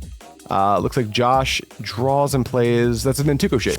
Nantuko Shade comes into play. I do have the Swords to Plowshares, but I think I'm probably going to wait to crack that Flooded Strand till I can actually use my mana. The Shade's not providing enough advantage for me to feel like I need to crack the Strand right now. So we're going to go to my turn, take a draw. That was a Gush. Not the greatest. I think we're going to discard, and we are. It's an Armageddon. If Josh kept a great 7, we definitely are dead by now. We got lucky with Josh having a mulligan low, which Dead Guy Al, to be fair, does have to mulligan often because it has the drawing too much of one half of your deck problem. You see Tainted Field into what looks like a pass, and I think I might be thinking about trying to crack my Furnace, but cracking my Flooded Strand is such a liability. I don't think I'm supposed to here, so hopefully we don't, and we don't. We draw for turn, and what do we see? It's an island. Okay, now we're cooking. We've got an island in play. We've got multiple Gush, so fetching is safe now, because now we can like Gush in response to a Vindicate. So I think we need to move towards Armageddon and just hope Josh keeps developing mana. Josh goes to combat, attacks for 2, pumps for 2, it looks like. That's 4 damage. And does he dispatch the Gerard's Verdict? I guess it's a little spooky into Daze, but you got to cast your spells, right? Josh drops a life from the caves, George verdicts me, and I think I'm going to let it go because I do have a Ray of Revelation, which I do not mind discarding at all, because it has flashback for a green, which I can tap for in this deck. And I'll pitch a Disenchant, it looks like, as well. We're going to tap, exile the bottom card of Josh's graveyard, or yeah, the bottom card, which is the only card. Take a draw. We're fetching. I think looks like Josh is on tapping. He thinks I passed. We've been playing Draw Go so long, but I did not pass. We're getting an island. If I'm not mistaken, I just drew Mox Diamond. And that means that I'm going to make a very streamlined play here. Tap 2. Yep, float 2 blue. The harbinger of someone who's about to gush, which is going to let us draw 2 cards. I almost don't even care what they are. Are they good? They are. There's a diamond. There's the diamond. And then we're going to go, we have to just go pitch cast diamond, and there is the second diamond that was already in our hand. And there's 2 islands in our hand, so we get to play the second diamond, pitching another island, and now we can Armageddon. And we don't lose any lands. I mean, we lost the islands to buying them back with Gush, but then we just converted them into diamonds. And now Josh has to contend with me having perfect mana and cards in hand with available mana sources, while Josh has absolutely no available mana sources, which can't be good. Josh attacks for 2 and passes, so we're out of the woods as far as the mana differential goes. Josh just missed his land drop, meaning that I can do whatever I want, and I draw a City of Brass, which is like super good for us here. We are moving towards trying to maybe Mystic Enforcer to win this game, to kind of go over the top, and we'll need to hit 4 lands for that to work. Josh attacks. I'm going to correctly convert a Swords to Plowshares, just absolutely Stone Rain every single one of Josh's permanents. He's going to gain some life, but that's not what this game is really about anymore. Now we're in full control of the game. We're doing the Gro-a-tog thing. We take a draw step for turn, Sleight of Hand, very strong. What do we take here? Oh, I can't see. I'm not sure what I took, but it has to be good, hopefully. We're going to, oh, it was good. It was a Mystic Enforcer. It was really good. Josh draws a Vindicate and has absolutely no mana to convert it with. We're going to eat the bottom with the Furnace, and we might crack we are cracking the Furnace here. We just want to make sure we have a land drop to actually convert this Mystic Enforcer next turn to start the 4-turn clock that it would present. And we find it at a cost. We have 2 City of Brass in our hand right now. But we play City, we play Mystic Enforcer. It's a 6/6 with flying and protection from black because I'm thresholded. And the only card that can take it out is Swords to Plowshares, and Josh would need in Plains, but that's a swamp. That's not going to help Josh. He's going to duress. He's going to look at our hand of Counterspell, Gush. Same thing as before. He has to take a Gush or a Counterspell, and he takes a Counterspell. And we've got the Meddling Mage, meaning we can Mage on Swords to Plowshares this turn, which we probably should do. I'm not sure if we do or not. We're going to play City and pass. I definitely was supposed to Mage, although I'm probably thinking about hard casting that Gush and losing 3 life, which is exactly what I do because I've got 3 City of Brass. But we get to draw 2 cards. Those City of Brasses are like the thing that are actually going to kill us, unfortunately, so we have to be very careful. If I'm remembering, yeah, we actually do cast this Meddling Mage at some point, and we name a weird card you'll see in a moment. We're going to pass back to Josh, still not developing the Mage, though we have a Counterspell now, so I don't think we're sweating anything at all. Josh has a Hippie, so we could go like Dark Ritual into Hippie, which I think is the play here. Yep, there's the Dark Rit, and there's the Hypnotic Spectre. Are we comfortable with this, or are we going to Counterspell it? I don't know if we have any removal in our hand, so we're going to Counterspell the Hypnotic Spectre, and I think that's going to cause Josh to pass back to us, where I think we're going to lock this game down. Yep, we're going to attack for 6. You might not be able to see Josh's hand super well, but I think this is the turn we're going to develop the Meddling Mage, from what I remember. Let's see. We're going to do it. Adrian, you better cast that thing. Yeah, I do. It's Meddling Mage. The card I name here, I did take a note of it. It is Death's Grasp, which is a weird name, but if Josh has a Dark Rit, there it is on the screen. If he has a Dark Ritual and he has a Death's Grasp, I die because I don't have a Counterspell. Spoiler alert, Josh has Death's Grasp in his hand here. 3 swords, Death's Grasp. There it is. There's the note. And the Dark Ritual. So we actually named pretty good, and we got there, and we're going to go to game 3. No changes for sideboard. We're just going to hop straight into it. And this puts Josh Ballard on the play, which is really upsetting for me. But hopefully we can keep a solid 7, or hopefully Josh mulligans to 5 again. That would be really good for us too. Looking at this opener, we have 1 mana source, 1 diamond it looks like, but no cantrips. I think we have to mulligan this. Hopefully Josh does as well. Yeah, so Josh is mulliganing. I'm mulliganing. We're both going to 6. The one weird thing about Gro is we are a diamond deck with 19 lands, which sounds like it shouldn't work, and it's because it kind of doesn't. You have to mulligan really aggressively for the deck to function the way you want it to. But once you hit that balance, it's so... I mean, you guys have seen enough Gro gameplay by this point. It's so good.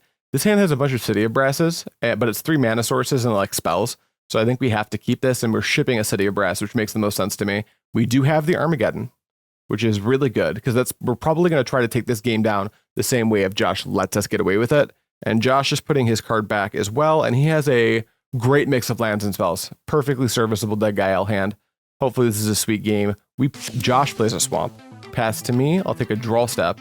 We're going to go, looks like a Flooded Strand and pass. I wonder if we're going to hold that for as long as possible to play around Vindicate, because Vindicate's actually so good against us. Tap for 2, and that's a Gerard's Verdict. I'm going to have to pitch 2 cards, which is big sad. What do we have here? Ooh, I think I know what I do. I'm looking at my hand. It's supposed to be 2 Quirion Dryads that we just can't convert right now, which I think makes the most sense. Also, Josh has plenty of removal. So in the early game, Quirion Dryad is just going to trade 1 for 1. We're not interested in that. We see a City of Brass, a fetch. Are we just developing Meddling Mage here? And if so, I think we need to learn from our mistake in game 1 and just name Vindicate if we do. But that's going to put us down at, what's that, 18? Yeah, because we get the City of Brass. And we are tapping the City of Brass for the mana, and we are playing the Meddling Mage. And I assume, wait, I have a note here, and we are naming Vindicate. Yep, Vindicate is the name on this Meddling Mage, because we do not want to get our City of Brass vindicated. That's going to be really bad for us. Now, obviously, Josh can swords, but that means he needs 2 things, which is ideal. And there's a Diabolic Edict. No swords, but it does eat the Meddling Mage. We're kind of happy to see that. That means he doesn't have a Diabolic Edict for our Mystic Enforcer if we're ever able to resolve it, which will be, we like that much better. Josh plays a Swamp, and then does he have anything to convert? He doesn't. So he passes, I draw a Disenchant, I pass back, Josh draws a Dark Writ and plays a land, passes back, we're playing draw go. I draw and pass, Josh draws and for some reason plays a 6th land and a Hippie. I like the Hippie, the 6th land, he might be playing too many lands out here because he should know my plans to Armageddon at this point. We lob the Hippie to resolve, we smother it, we take a draw, losing a life to the City of Brass. We find Flooded Strand, which is really good. I'm not sure if we have any Gushes at this point, but if we do, it's amazing for us. We don't though. Josh plays Phyrexian Arena, I let it resolve, but then I disenchant the arena, which is, thanks sideboard, I appreciate it. We draw and pass. What did we draw? What did we draw? Looks like a Ray of Revelation, which I had that last turn. Josh draws goes, I draw goes. Josh has no action, which is just so good for us. We've got infinite interaction, but if Josh doesn't do anything, I love playing draw go with him. He does Vindicate here though. It has to be City of Brass, right? Yeah, we don't have permission. We just have to let that go. Or if we do, it's not even worth using it. We do have the Gush now, though, which is quite good for us. Josh taps in a way where he does not have to lose life, which is very smart. Passes to me. I take a draw. City of Brass. Vindicate bug. Vindicate the permanent. I have it on top of my deck. Plains. Pass to me. We see a Sleight of Hand, which we're going to opt to cast right now. Top 2 cards. I wonder what the take-up is here.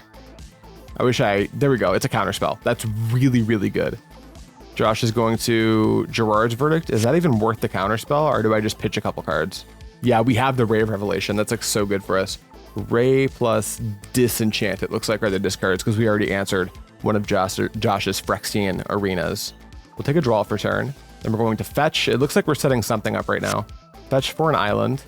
Is it already time? And there's the 2 floating blue mana, the Harbinger of Gush. Are we going to try to set up an Armageddon? It looks like we are. That's not good for Josh. That's really, really bad for Josh. We draw, oh my god, we draw Mystic Enforcer and Diamond. That's not fair. We play the Diamond. Looks like we're going to pitch an Island. And then, yeah, this is not, and we're going to rearrange our graveyard order because that does matter. And then here it is. There's the Armageddon.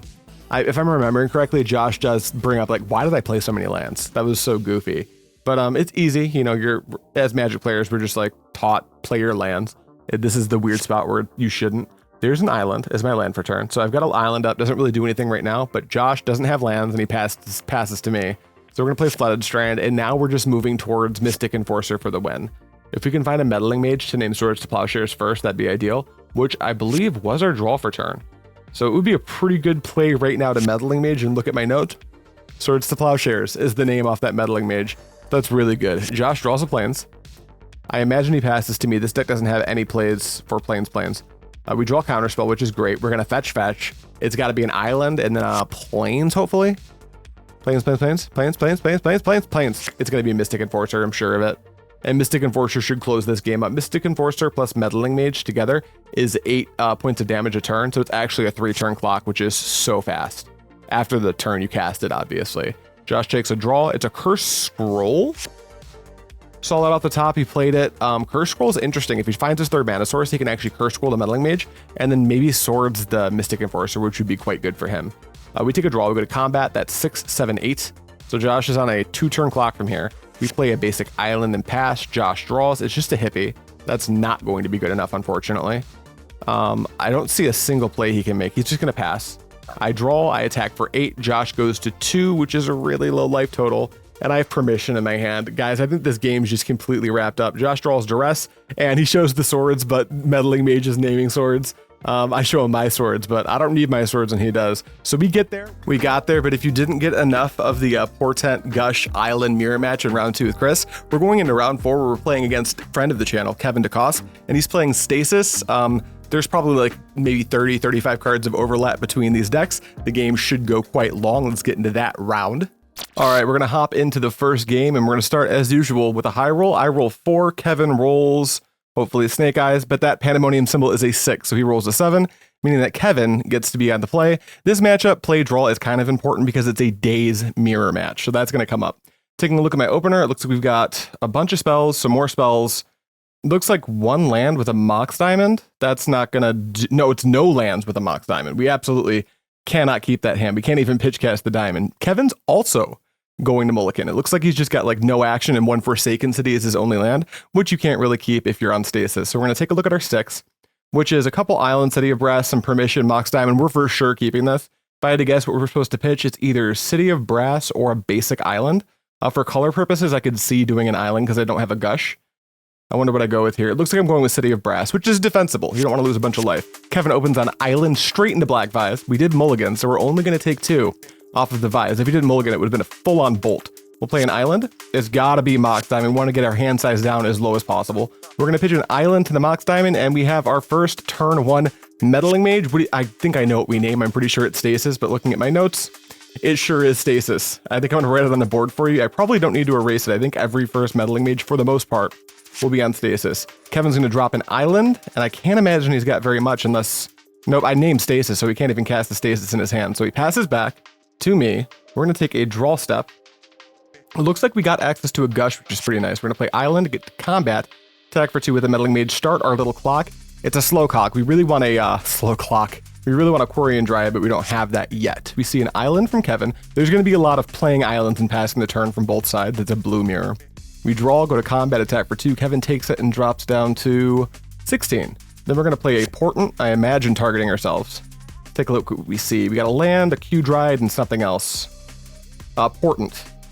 This could be no, it's a Mystic Enforcer in that pile. I think we're supposed to keep that there. At the end of turn, Kevin's going to Gush by returning 2 islands to his hand, making any Armageddons that I play pretty bad. Armageddon's tricky in this matchup because we're both Gush decks, so Kevin can like thwart or Gush in response to an Armageddon, and that is a pain in my butt.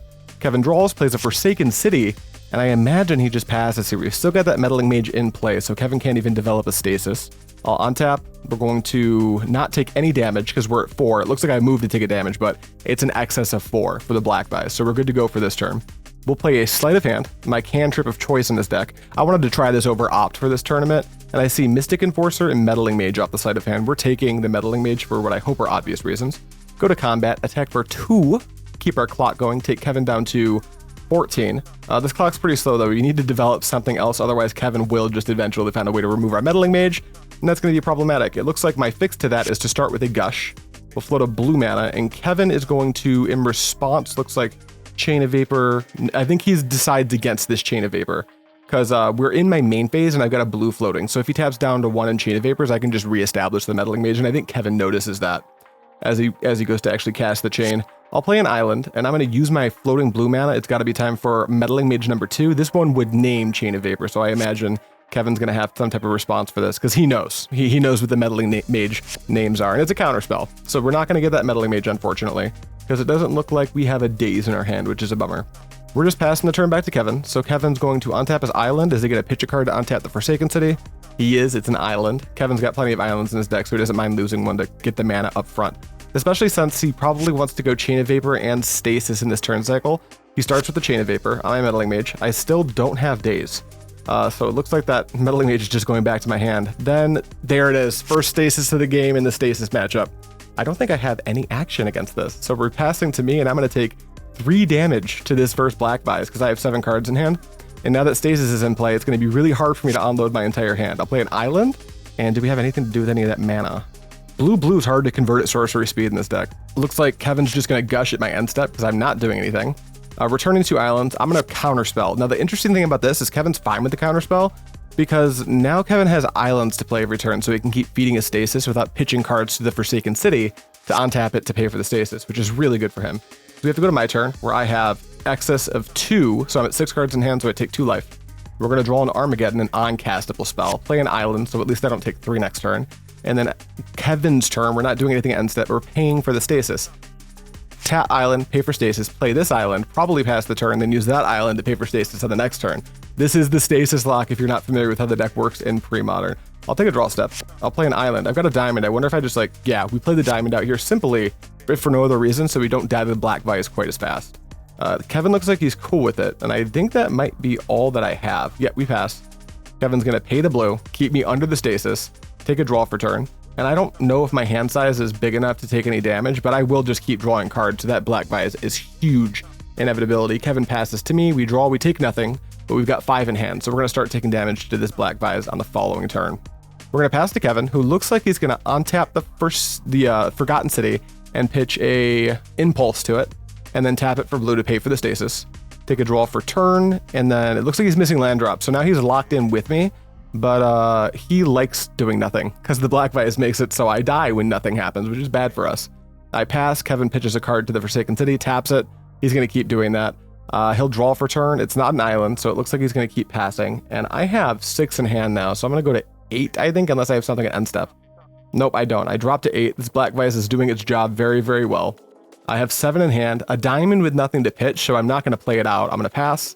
Kevin's going to pitch Counterspell to the Forsaken City, untap it, tap it for blue, keep the Stasis train rolling, draw for turn, another Stasis is the pickup, which isn't very good here. He passes to me, I drop to 5, I'm on a 2-turn clock now. I draw planes, this is actually good for me, because I get to play Mox Diamond and pitch the planes. Now I'm down to taking only 1 off the Stasis, and that's if I don't play this Armageddon. Kevin might need to fight over this Armageddon, and he does. He dazes it. I simply don't have a follow-up. I kind of have to play into it there because I'm on a 2-turn clock. Kevin's going to untap the Forsaken City. He's going to pitch what looks like a Portent to it, tap it for blue, activate or pay for the Stasis, play an island so he can pay for the Stasis next turn without pitching a card. I drop to a low life total, looks like 4 because I have... Nope, looks like I didn't take anything there because I only had 4 in hand. Either that or I took 1. I kind of missed it, but that's okay. Kevin's going to pay for Stasis, take a draw step. He found another Forsaken City, which is just as good as an island at this point. I guess it's not quite as good as an island because I just realized he has a thwart in his hand, which means we're super dead. I'm going to take a draw for turn, drop down to 2, pass to Kevin. Kevin's going to pay for Stasis, draw, and I drop my hand. We got game 1. We're going to head into game 2. Oh, wait. Yeah, he shows me his hand of all permission. Yeah, we got wrecked that game. All right, it's sideboarding time. We're going to need some tools in this matchup, I think. And I went ahead and took notes on it, so I know exactly what I did. We're going to be bringing in this Stasis matchup, 2 copies of Annul, because Stasis is an enchantment, 1 copy of Red Elemental Blast, because everything but Black Vice is a blue spell, and then 2 copies of Disenchant, because Stasis is an enchantment. We're going to be cutting 4 swords to Plowshares, because Kevin does not play a single creature in a 75, and we're going to take out one of our Mystic Enforcers, because it's a big 4-drop that can win the game. It's going to be pretty difficult to resolve into a deck full of Dazes, Thwarts, Counterspells, and Arcane Denials, so we're going to pick our battles on this one. That's everything you got to know about sideboarding. Let's get into round 2, where I will be on the play. All right, getting into round 2, I'm going to be taking the play. I'm down a card on the play, so Black Vice actually hurts a little bit worse, or a little bit less. So we're going to use the normal knowledge of be on the play, regardless of what deck you're playing and what matchup, unless you're playing some weird vintage deck. And our opener looks really, really good. We've got multiple lands, Mox Diamond. It looks like we can go... We've got a Ray of Revelation in our hand as well, which is awesome. So we're going to play out an island. We're going to play out a Mox Diamond, pitch the City of Brass, which my current self agrees with my past self. I'll Sleight of Hand, and what do we see? Looks like Armageddon Disenchant. I might be tempted to take the Armageddon here, but the Disenchant's good too, but I've already got Ray of Revelation. So if I take the Armageddon, I can set up, and I do take Armageddon. I can set up for a really cool mid-game play with the Armageddon. Kevin's just going to play an island, and I imagine just pass right back. I'll take a draw step. Do we find our land? We do. We play an island. Are we doing anything with our mana, or are we going to use our ice? We're going to pass. We've got an ice in hand, so we might try to tap Kevin down. Kevin plays an island, and then he drops a black vise. I don't think we interact with this ever. I think we just try to keep our hand size managed instead of use a permission on the black vise. At end step, we will ice down his current island, meaning I think we're going to try to make a move next turn, and maybe even play around Daze if we find the land drop. It depends on what our move is. We drew a Meddling Mage, so it looks like we're just going to resolve it. We have one Meddling Mage, and we're going to name Shocker. It's going to be Stasis. The first Meddling Mage, 95% of the time in this matchup, will name Stasis. Then we'll tap for a blue, and we are going to play a Portent targeting me. Probably just looking for land drop number 4, because we want to convert a Armageddon at some point in this game. And we see Annul, Counterspell, plus Mox Diamond. Not the greatest. I am going to shuffle. I think it's, I'm pretty happy with that play. It's a little bit, it takes a little bit of discipline to shuffle away that many good cards in the matchup, but this matchup, land drops matter a lot. Kevin draws and plays an island. And then I have to imagine he's going to pass. I don't think you Chain of Vapor the Meddling Mage at sorcery speed if you can't convert the Stasis right then. And that plays into Daze. I'll play a Flooded Strand. Looks like we're going to combat, and we're dealing our first bit of damage. Kevin drops down to 18. And then I've got nothing else. Kevin takes a draw step. Looks like Kevin's just going to play an island. And then I imagine he's passing back because I'm shields up. I haven't tapped any mana. So I'll untap my Meddling Mage, draw a card for turn, probably head straight into combat. I wonder if nope, there's no reason to do anything pre-combat, so we swing in for 2. Then are we even going to develop this plains, or are we going to try to leverage Armageddon? We keep the plains in hand. We're going to try to leverage an Armageddon here. Kevin taps for 2, and he plays a Gush, floating 2 blue mana. Very cool. Kevin's going to draw 2 cards. He's going to have less lands, meaning that Armageddon's less good for me. He's also playing a Chain of Vapor. I could interact with this Chain of Vapor. It's probably more correct to just let it resolve, which I do, because I've got Ray of Revelation in my hand, so I'm not super stressed about Stasis, because Kevin just went down on land, so he's going to have way less opportunity to interact with my interaction for Stasis. And that's if Kevin even has a Stasis. I can't quite see it in his hand. He plays Forsaken City, and then where are we going? Is it time? He pitches an island to hand size. He's got to discard to hand size because of that Gush. I'm going to take some pain. Looks like exactly 1 pains to the Black Vise. And then at this point, I know Kevin's got a billion lands in hand, so I play the basic plains. And then it might just be time to redeploy the Meddling Mage. I've got 2 Dazes in my hand, and he counterspells the Meddling Mage immediately. And now I have to figure out if I'm going to interact. I am. I counterspell the counterspell. Is Kevin going to... Oh, I remember this. Maybe I'll let the audio play through. He Dazes, but I have a fetch land. How bad does Daddy want it? Bad enough to fetch. And yeah, I do care enough about the Daze to fetch, get the Flooded Strand, pay for it with the island, name Stasis. Very cool.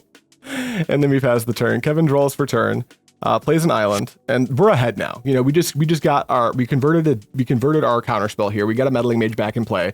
1 Chain of Vapor's already been used. So I would say scoreboard, we're ahead. We probably have the advantage at this point. We've also got a tiny little clock going with our Chris Pakula. Nothing else in... All right, then we're going to tap, and we're going to actually cast Armageddon. Kevin's going to Arcane Denial the Armageddon. I'm going to Daze. Do I have another Daze in hand? Kevin plays for Daze. I Daze again. That's awesome. So the Armageddon resolves. I wouldn't imagine in a million years, if you ask me, does Armageddon resolve in Stasis? I'd just say no. I just want to like make them use an interaction on it, but it resolved there, which is really good for me. Kevin goes Island Go. I draw. We're probably just swinging in for 2. Bring Kevin down to 12, play an island. We're like heavily advantaged now. Kevin plays a second island. We'll untap, take a draw for turn. We're moving quicker now because Stasis games take a long time to finish. I attack with Meddling Mage. Kevin takes. I play an island. I tap for 2. I play a second Meddling Mage. See if Kevin has anything to say about it. And does he? It looks like he's going with an Arcane Denial, and I have a counterspell in my hand. It's got to be correct to just fire it off here, right? Let's see. Yep, tapping 2. Counterspell, yep. And he does not have a Daze to fight it, so it looks like we're going to be resolving a second Chris Pakula or Meddling Mage, and it's going to be on Chain of Vapor if I had to take a random guess. Kevin's going to Portent. I'm going to write my card down. It says Chain, so that is Chain of Vapor. And Kevin's going to shuffle 3 islands off of his Portent. That's a pretty bad Portent pile. Luckily, it lets you shuffle. Then does he have anything else in the main phase? Nope, he passes. I untap. Kevin draws in my upkeep. Then I draw for turn. My clock is doubled. I have 2 Meddling Mages, so I attack for 4. Kevin drops down to 6, so we got a 2-turn clock going here. And I try to pass, but Kevin plays Gush. Now, Kevin's bottlenecked on mana severely now, so I'm not sure how he's supposed to come back from this position. He draws for turn. He can play an island. He can't play Stasis. None of his money spells are an option, and he's showing me his hand, which is 2 Forsaken Cities, and it looks like 5 islands. So I believe this is a pseudo concession, but I think we go through the motions of the game. Yep, 7 lands. He passes to me. I untap. I draw. I beam in for 1, 2, 3, 4. Kevin drops down to 2, and we pass. Does Kevin draw the out? That is a Daze. Kevin draws a Daze. So I believe that's the game. He's going to play Forsaken City. He's going to tap 2. Can't cast that Daze. Oh, he's going to play a fake morph card. Oh, I remember when we were actually playing, he's like, look at the card I drew to save me from this spot. It was a Daze that wasn't very good. We're going into game number 3, where Kevin actually gets to be on the play. And from what I remember, this one is super grindy. I mean, you can see the length of the video. This is by a good amount the longest game out of all the games that we played. Looking at my opener, it looks pretty, it looks a little landlight. I'm not sure if we're keeping this. I might be mulliganing this hand because it's like powered by City of Brass. Yeah, that's not quite good enough. It's 2 City of Brasses. My life total actually matters in this matchup, weirdly enough. Black Vise is the hell of a clock. So we're gonna go to 6. Kevin likes his 7, which I'm not excited about. Let's look at this hand. I see multiple lands. I see, oh God, I see just lands. I mean, I think we're keeping it, but this matchup goes so slow that it might be fine. It looks like I wanna pitch Undiscovered Paradise, but I think better, thank goodness, I think better of it. I pitch an island. Undiscovered Paradise actually makes any color of mana and doesn't hurt me. Kevin goes island go. I'm gonna go island, and then I'm not gonna develop the diamond just yet. Kevin goes second island, pass to me, so I draw, and that was a Mystic Enforcer, I think. Either that or a Quirion Dryad, I can't quite tell. We're gonna play an island. Is it time to get that diamond into play? It is. Diamond, and then we'll see if Kevin has anything to say about it. He's going to... He could Counterspell, he could also Impulse. He's gonna Impulse in response. The Pandemonium Premodern top 8 Impulse that he won at one of our events. He's gonna look at the top 4, and I wonder if we can see what he gets. It looks like Gush. Yep, he's taking a Gush. That's the best option here. And then I get my diamond, so I pitch a Flooded Strand and just pass the turn. Kevin's going to... He set the card down on the table like he was gonna Gush, but that would take him to 0 lands, which would be really bad. So he's just gonna play out an island, and I imagine he's gonna pass. Maybe he's got like a cantrip. And it's a Black Vise. It's not even a cantrip. He's just like, let's get the clock going, which is totally reasonable. I do have 4 in hand, so I don't take any pain. I'll play an island as my land for turn, and we're doing it. We're both playing islands and passing the turn at each other. And this game tends to go like this for a pretty long period of time. Let me know how you guys feel about this matchup. I want to include more Stasis in the channel, but Stasis does have a habit of just making the games into land go. I'm not sure how into that people are going to be, but I play Undiscovered Paradise. And do I make a move yet? Nope, my hand's a little bit clunky. It's like Fire Ice, Mystic Enforcer, bunch of stuff. And then Kevin's going to draw and probably play a 5th island and probably just pass the turn back to me. That's exactly what happens. We take a draw step. So we're going to tap for 1, 2. And there it is, Quirion Dryad. Quirion Dryad is something we haven't seen up to this point, but Kevin knows better. He's going to counterspell. Kevin's got limited ways to get creatures out of play. And if that Dryad like resolves and he needs to like also contend with Meddling Mages, that's going to be problematic. He gushes, he's going to draw 2, and he does bounce 2 islands. So him walking back lands makes me feel kind of good, because that means I'll be able to leverage permission a little bit better. Kevin does not know how few permission spells I have at this point, and he resolves a Powder Keg, which must have been off the top. Otherwise, he probably would have just let the Quirion Dryad go. Then I'm going to untap 2 and draw for turn. We get a City of Brass, it looks like. Now, there's an Armageddon in my hand, so I'm not even sure if I play it or if I do, whether I was supposed to or not. I don't. I pass to Kevin. He untaps. That Powder Keg is going to 1. I imagine it's going to go to 2 fuse counters and just stay there for the entire game. Kevin plays an island and passes back to me. And do I have anything on end step? Because I could convert an ice here. I don't. I'm just going to take some pain to that Black Vise, draw a card for turn. And because of the Black Vise, I probably need to get some lands out of my hand. I'll start with a Portent, though. We'll look at the top 3. What do we see? We've got Annul, land, Quirion Dryad. We're going to keep that on top. If I shuffle that, I'm insane. And yeah, we keep it right where it is. Then we'll play Flooded Strand to get down on hand size so we don't just die to this Black Vise super quickly. We pass. Both Kevin and I draw because I have a delayed Portent trigger. And then Kevin rolls up his Powder Keg to 2, right where it belongs. And then he plays an island, and I imagine, yeah, he just passes it to me. Do I have anything on end step? There's like some argument to eventually convert Fire Ice at end step to try to get a critical mass of permission, but I don't think we're at that point in the game yet. I'll tap for 2, and there's a Quirion Dryad. Kevin's probably, yeah, he lets this go because he's got a Powder Keg that wants to crack on 2 to beat up on Meddling Mages, and Quirion Dryad will be collected as like side damage just from that interaction, because they're all 2 drops. As collateral damage, I should say. And then he plays an island out. Or are you doing any action spells, or are we just like happy with the status quo of the game? Looks like he's totally stoked to just keep doing this for as long as possible. So I'll untap. I'm the one on the clock. I'm going to drop down to 17 because I have 5 in hand. Take a draw for turn, and it looks like we're going to combat. Just beat in for 1, deal my first point of the game. Play Flooded Strand, And I think that's probably it. I think we might be looking at another, I played these games about a week and a half, 2 weeks ago, but from what I can remember, which isn't much, I think this might become an Armageddon game. Kevin has decided he played an island, but then took it back because I think Kevin's picked up on the fact that I might be trying to play an Armageddon game. So he passes to me. We're going to take 2 because I have 6 in hand, and then we're going to draw for turn, and that looks like it was a Gush.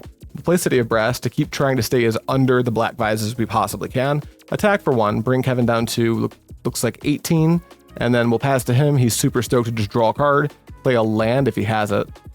But no, maybe not play a land if he has it. He probably doesn't want to play into my Armageddon. He's going to Chain of Vapor my Quirion Dryad. Oh, he has 8 in hand. That's why he's doing that. He doesn't want to go to discard, which I think is completely reasonable.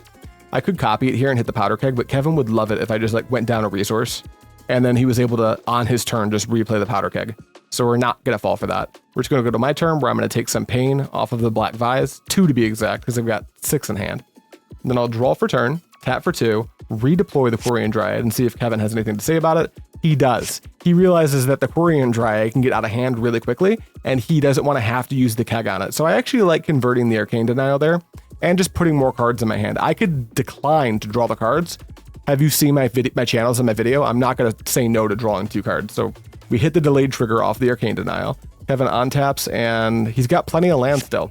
He's going to play out an island now. Looks like he's either given up on playing around Armageddon, or looking at his hand, he has enough tools if Armageddon tries to resolve. At the end of his turn, I will finally crack out that ice, tapping down an island, which brings him to 7, which that's still a lot of islands. I think I just wanted to convert it and try to see if I could like collect some permission, because I think where my head's at right now is we need to try to resolve a Armageddon.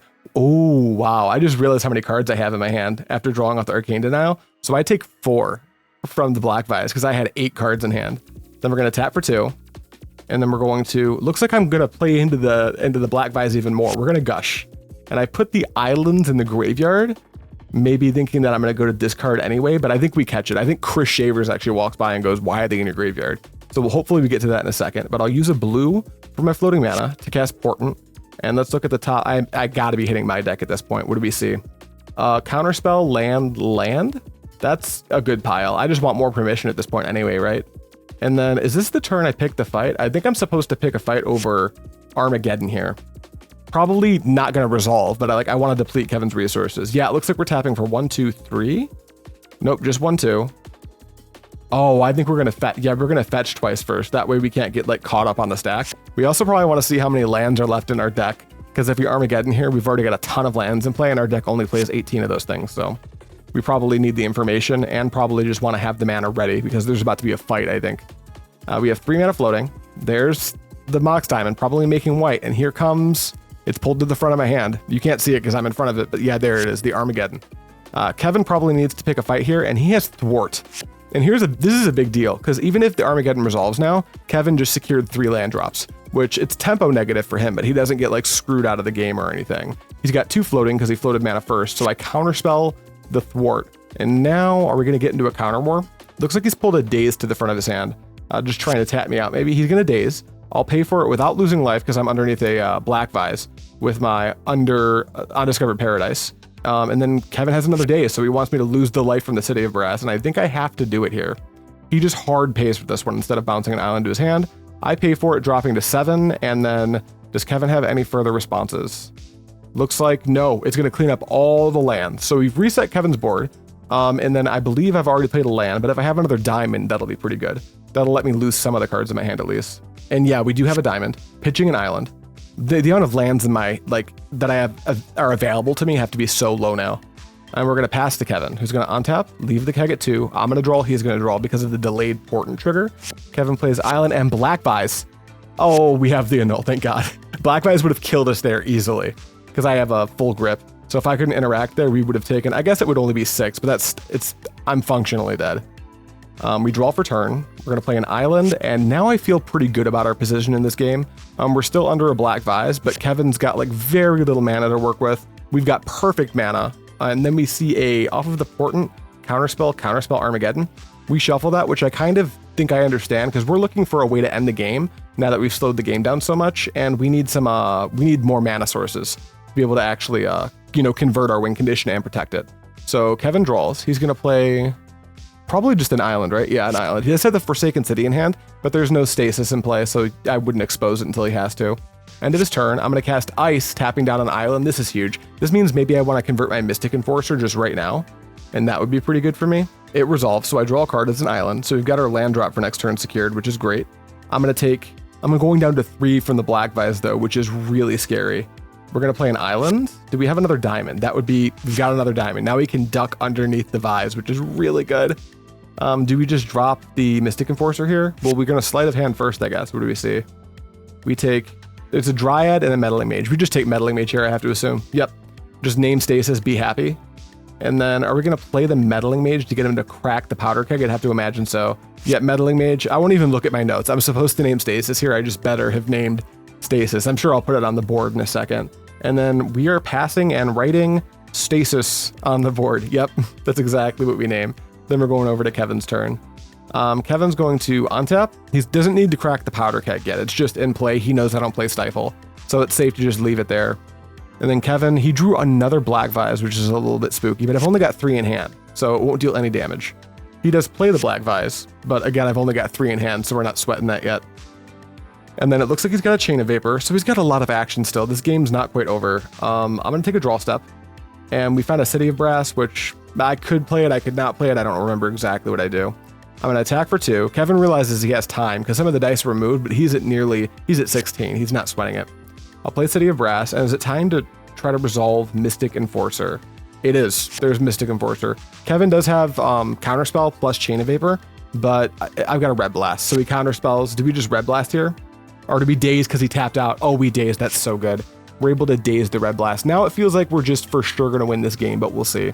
We pass to Kevin. He untaps, and he pitches a card to the Forsaken City. Interesting. I can't think of what he'd want to do on 4 mana, so maybe he was supposed to keep the card. It's kind of hard there. I'm going to Kevin. If you watch this video, let us know why you untap the Forsaken City, because I'm just interested and curious. I'm going to go to combat. I'm going to attack for 3, 4, 5, 6, 7, 8 because I'm thresholded. So that's going to prompt a response from Kevin. He Chain of Vapors my Mystic Enforcer. I could Red Blast this. It's probably more correct to do what I do. I let it go back to my hand. Then I'm going to play the Mystic Enforcer and then have Red Blast up. He cracks the keg. There goes my Meddling Mage. But now I redeploy Mystic Enforcer and I have Red Blast in my hand. So it's going to be really difficult for Kevin to come back into this, I think.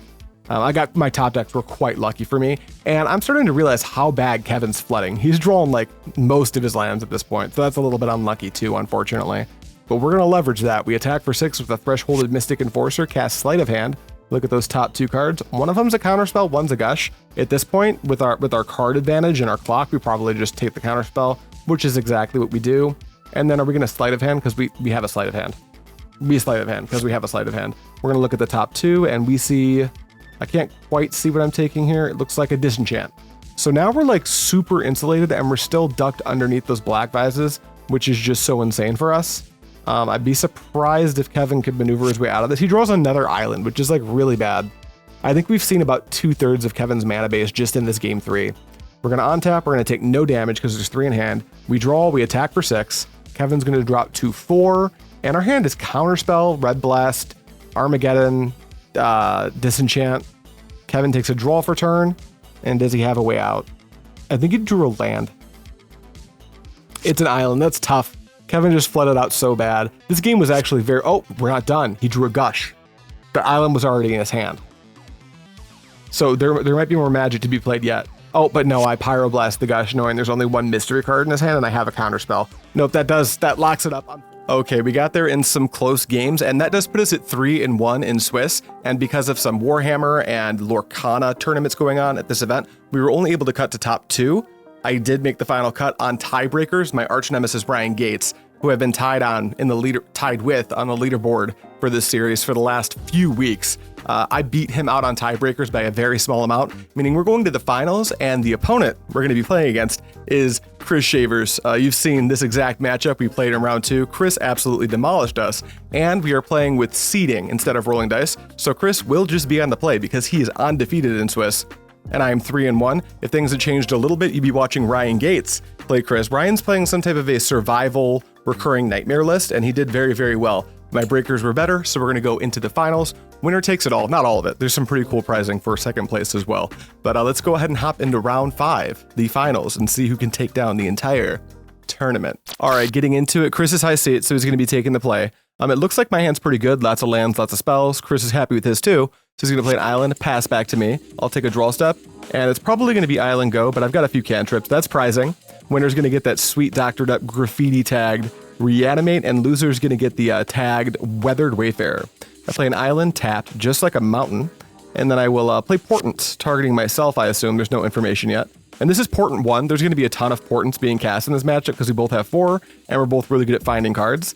This Portent is Gush, Armageddon, Swords, which I'm shuffling away, and I like that looking back. I don't have enough islands to support. The Gush is already in my hand, so I don't want another one. Armageddon's going to be kind of low impact. I draw, Chris plays island, passes back to me, I draw. And it looks like we are going to play an island. Do we have a spell? Nope, just ship the turn back to Chris, where he plays Accumulated Knowledge number 1 of the game, draws a card, then he untaps, and he's going to play no land yet. He's going to tap for a blue and cast Portent, targeting himself. This is interesting because I do have a Portent in my hand, it looks like. So if Chris misses the land drop, I think I remember exactly what I did this game. Yep, he passes. Now he's going to draw off his Portent, probably getting an island or some type of land because he would have shuffled otherwise. But I'm Portenting and I target Chris. Yep. I want to take a look at what else he left and see if it's good enough to shuffle away. I'm pretty sure I'm fairly happy with the consistency of my hand at this point, and I don't really care what I draw. I just want to draw raw material. So we look at Chris's cards. He's got a second AK in it. He's going to shuffle that away because I said so. We're going to play Flooded Strand. And do we have anything else to do this turn? Are we going to like fetch for a plains and do a Meddling Mage? Seems a little early, and it plays right into Force Spike, which I know Chris has. Chris draws for turn. He's going to play, he finds an island. No black sources yet though. And then we'll see if he's got another Portent or type of advantage engine. He does not, so he's passing back to me. I'll take a draw, and my hand has no shortage of lands. We're also playing our third island, and we have a Flooded Strand, so both these Gushes are now going to be supported super, super well. Chris is going to tap for a blue and cast what I think is the 4th Portent of this finals match. He's going to look at the top 3. Does he like them? He does. There must be lands in there. Then he's going to pass back to me, where I'm going to do nothing. He'll draw. I'll draw. Then we're going to... Looks like we're going to play a City of Brass. Not my favorite land, but in this matchup, it goes slow enough where I'm just happy to expose it. I'm probably not going to be Armageddoning very aggressively because of Chris's Gushes either. Chris plays a 4th island, and he is going to... I wonder if he has anything this turn. Looks like, yep, he's going to go to discard for turn, which winds up being a wonder. He did go up plus to hand size because he drew a card off the Portent on my last turn. I'll play Flooded Strand number 2. And am I just passing here? Yep, we're doing the good old blue mirror. Neither of us are really doing anything but getting what we think are perfect hands for whatever situation we're going to wind up in like 29 turns or whatever. Chris's AK draws him 2 more cards. I don't have any graveyard hate in the main board, so these AKs are just going to go unchecked. Chris plays Swamp. Looking at his hand, it is massive. He's going to have to do something. He does. It's Powder Keg. I wonder if he still has to discard or not. I let the Powder Keg go. I don't think I'm ever going to interact with that. We draw and play Sleight of Hand. Look at the top 2. Let's see if I can see what we take. Looks like we're taking a second Sleight of Hand and putting something on the bottom, maybe a Mox Diamond. It looked kind of like an artifact, but I'm not actually sure. And then we're going to go to discard and pitch Ray of Revelation. We're both discarding cards that we really don't mind being in the graveyard. Wonder has an effect from the graveyard. Ray of Revelation can be flashed back. More importantly, Ray of Revelation doesn't have any targets in Chris's deck, game 1. So it'll be good game 2 when he brings in Zombie Infestation, though. Chris is going to cast his, I think, 3rd Accumulated Knowledge, which is obviously just so many accumulated knowledges. Then he's going to, I think, let's see, tap for a blue, play Portent, target himself, look at the top 3. Does he like what he sees? Looks like it. He's not going to shuffle. Is that all he's got? Yeah, he tries to pass to me at the end step. Or no, yeah, it is at the end step. We're not gushing. We're going to cast Fire Ice and tap Chris out of blue, meaning he won't have Counterspell up. So we might be, if we don't have the Armageddon right now, we might be trying to set up to Armageddon Chris and maybe put some diamonds into play. That would be quite good. We draw Swords to Plowshares off of the Fire Ice, which is pretty good. Chris has to go to discard, and he discards Counterspell Factor Fiction, which means his hand is absolutely insane right now. We're going to draw, tap for a blue, play Sleight of Hand. I think this is like our 9th cantrip or whatever. We take Gush and we put Counterspell on the bottom, I think is what just happened. Then I'm going to tap for another blue, floating the blue, which is the harbinger of a Gush. I think we're just gushing here. And there's the Gush. These are the cool color blocked Gushes that are actually going out for prizing this weekend for the championships from this very series we're covering here. I'm going to leave the blue floating. Gush goes to the bin, and we're going to Diamond. If that resolves, I imagine we just pitch like, yeah, City of Brass is the worst land in our hand by a lot. Then, do we have anything to actually develop? Nope, we're going to discard 2 lands past the turn. We're just going to continue to posture at each other. Chris ticks that keg up to 2, I imagine. Yep, that's going to cover Meddling Mage and Quirion Dryad, so that's kind of a nightmare. At some point, we'll have to feed it. Chris plays an island, and then he does have Tog in his hand. I wonder if he's supposed to expose it here. He chooses not to. He just passes the turn. Chris is a very patient player. If you've watched him in the studio, you already know that. But if you're new to the channel, Chris, friend of the channel, very good and very patient player. I drop an island, pass. Chris picks up a Circular Logic. And then it's time for the first Psychotog. So I think we're going to get our first fight here. Now, I do have at least 1 copy of Swords to Plowshares, but I do commit a Counterspell into the Psychotog. We'll see if Chris wants to respond to it. It'd be interesting if he doesn't. He doesn't want to respond. Now, Chris only has 4 threats, technically 5 if you count Wonder. Wonder's already in the grave and Psychotog's in the grave. So Chris has 3 win conditions left in his deck right now. Now, we might be on the plan of trying to remove all of them. We're going to play Undiscovered Paradise. We're going to fetch twice. I think I'm explaining to Chris that I'm going to fetch one at a time, but I'm shortcutting it. We're going to get Island, and we must be setting up for some play here. We're going to tap for 2 blue. We're going to play Gush, returning 2 islands. Are we setting up for like, is this our Armageddon turn? We draw a Daze.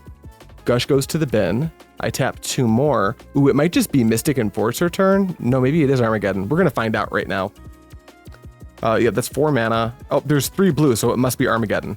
Yeah, there's Armageddon. We'll see if Chris wants to pick a fight over it or just Gush and secure his land drops. But he does want to pick a fight. He casts Counterspell, targeting the Armageddon. We'll see if I have anything to say about that. I tap for 2, and we're going to Counterspell that Counterspell right back. Let's see if Chris can continue. He does. It's going to be a Gush. So this is what I was talking about. Now he has 2 islands. Even if I were to counter the Gush, he has 2 land drops secured for the next couple turns, and nothing's going to happen very quickly in this matchup. So it looks like Armageddon is resolving though, and I do have the Mox Diamond, so I'm the one that's technically ahead right now. We're ordering the graveyards. The order of the graveyard kind of matters more for him than me, but there's no graveyard hate in the pre-board game, so it doesn't super duper matter. I'm going to pass back to Chris, who draws. We already know he's going to play an island. His hand's pretty well set up, but he's going to have to go to discard because he cast that Gush. So he pitches, and then he passes. Oh, he hasn't pitched yet. He's trying to pass to me, and I remind him, you have like 9 cards in your hand, dude. It's just 2 lands. Then I'll take a draw for turn. We have our hand looks pretty good. We got like Fire Ray, Swords to Plowshare, some lands. That Mystic Enforcer is still in our hand. I play an island, pass. Chris plays an island and passes. Then I take a draw for turn. It's another Counterspell. We play an island. I know it looks like the game just started, but we're on like turn 15 right now. Armageddon just resolved and everything. It's kind of nuts how grindy these blue mirrors are in Premodern. Chris plays Underground River, passes right back to me. And do I want to do anything on end step? Looks like yes. We're going to ice the Underground River so Chris doesn't have black mana. And we'll get to draw a card. We're going to untap and draw another card for turn. And then Chris, something I didn't notice in editing this, Chris ticked his powder keg up to 4 instead of leaving it at 2.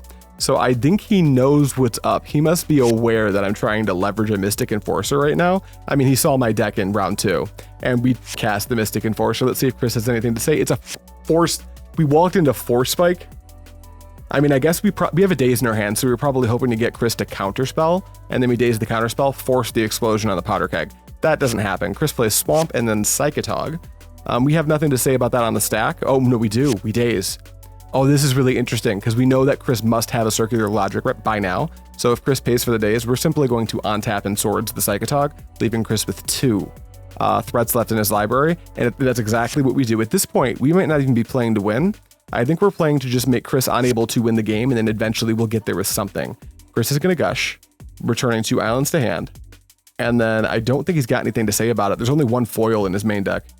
And then there goes the Psychotog. It's all gone. Chris opts not to gain a bunch of life by exiling a bunch of stuff because he needs the raw material for when a Psychotog does resolve. I go island, pass. Chris draws for turn, plays an island. And then is he going to do anything at all? Not entirely sure. He might like developing another Psychotog would be crazy because I could Daze it. He pitches an island, passes to me. I play an island. Chris draws and plays an island, island number 4. And at some point, he's going to have to develop the Psychotog. He does it right now. Am I going to interact? I'm going to counterspell it, see if Chris has anything to say about it. All right, that's Psychotog number 3. Wonder, Tog, all down. We need to deal with Psychotog number 4, and this matchup is as good as 1. Because we've got many more threats left in our deck, and Chris has such a limited amount of interaction. He's got counterspells, but if we can get around those, then he's got like 4 removal spells in his deck. We're going to Gush, floating 2 blue mana, and we drew a Chris Pakula, aka Meddling Mage there. So I imagine we're going to cast it, and Chris's Powder Keg, unfortunately, is up at 4, meaning that these mages are just going to work. And this is my first mage of the game, so we're going to be naming Snuff Out, which is a good name because Chris doesn't have any mana right now. And then this is the second Meddling Mage, which we named Smother with. So now Chris needs to find his 1 main deck Gaslight Demise to have a hope of getting this clock off the board. I play an island and pass to Chris, and he probably feels very pressured to just find his 4th Psychotog, develop it, and try to kill us before we can get any more card advantage. But he plays Underground River, and he passes. So we'll draw and attack for 4. This is what are we in? 11 minutes into this game, and we're getting our first damage in. Then at end step, Chris casts Fact or Fiction, which I say that is just fine. Let's see what we see here. There's a Tog in here, so I imagine we go 1-4, and then Chris has to take the Tog to try to win the game. That's perfect. Now we just want Chris to develop the Tog, because I think we've got like 2 swords in our hand. Is that 3 swords? Guys, we've got 3 swords in our hand. I think this game's just over. Chris plays a Polluted Delta. Got anything else, Chris? Yep, it's just develop the Tog. Now, I don't think I have permission, but I think I can just go for the swords 3 times here. And he's going to try to pass, it looks like. So I Swords to Plowshares the Tog. Chris is going to pitch Circular Logic to Psychotog and cast it for its madness cost. Then I'm going to cast another Swords to Plowshares. Does Chris have it? Yep, second Circular Logic. Discard it to Psychotog, play it for its madness cost, notably losing 2 life to his Underground Rivers. And then that all resolves. So we go to my turn. I play an island and my 3rd Swords to Plowshares. And then he's going to Gush in response. There's no more. I think he has to find foil here. I think the game actually is over. Does he have it? Do you have anything, Chris? All right, we get there. We didn't need to kill him game 1 because we made sure he could never kill us. We're going to go into game number 2 of the final round. Okay, we finally got one over on Chris, and all it took was removing every single copy of a win condition he has in his deck game 1, which is just Psychotog. And now we're going to talk about my sideboard. I have notes here, but one thing I do want to mention is Chris is going to be going up threats post board. He is playing my 75 for Dr.Teeth, and he has access to Zombie Infestation, which is going to be something I can't just Swords to Plowshares away. So I need to be cognizant. Things that you would think we should cut in this matchup, like our Ray of Revelation, we are not cutting. Here's how we're approaching games 2 and 3. We are going to be going up 1 Cursed Totem, Psychotog as a 1 mana 1/2 or a 3 mana 1/2, not a very good rate if it doesn't have any abilities. So Cursed Totem is going to be quite good. Also blue-black, not great at removing artifacts once they've come into play.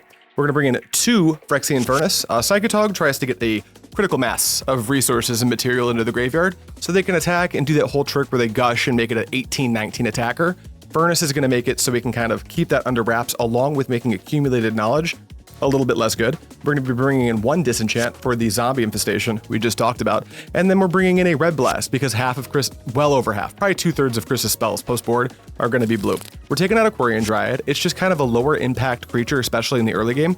We can sometimes steal the game with it, but Chris also has access to Powder Keg, which he already wants to pop on 2 because of Meddling Mage, so we're trying to get out of the way a little bit there.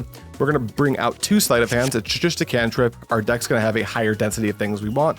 We're okay losing a couple of those, especially since we're losing one of our payoffs for the card in the Quirion Dryad. We're going to lose an Armageddon. We're both Gush decks, so even if I'm able to resolve an Armageddon, if Chris has a Gush, it doesn't pull us as far ahead as we really need it to. And then we're going to be bringing out 1 Fire Ice. I'm a little bit worried about losing the fire side. Sometimes this matchup can come down to a race for life points, but I just need to make space, and tapping down a land with ice isn't something Chris is going to let me get away with all of the time. That's everything you got to know. Let's hop into game number 2 of the finals. All right, going into game number 2, Chris is going to get to be on the play again because we did win the first game. And this is out of all of the Swiss, we've played in Swiss as well, and Chris 2-0'd us. This is the first time we were actually able to beat Chris. So we're up a game, but we have to win 1 more to win the finals here. My hand looks reasonable, and Chris's apparently does as well because he opens on Island Portent, targeting himself. Does he like the pile? I always love to see a shuffle on Portent, but then I remember, no, you get to shuffle. That's actually a good thing.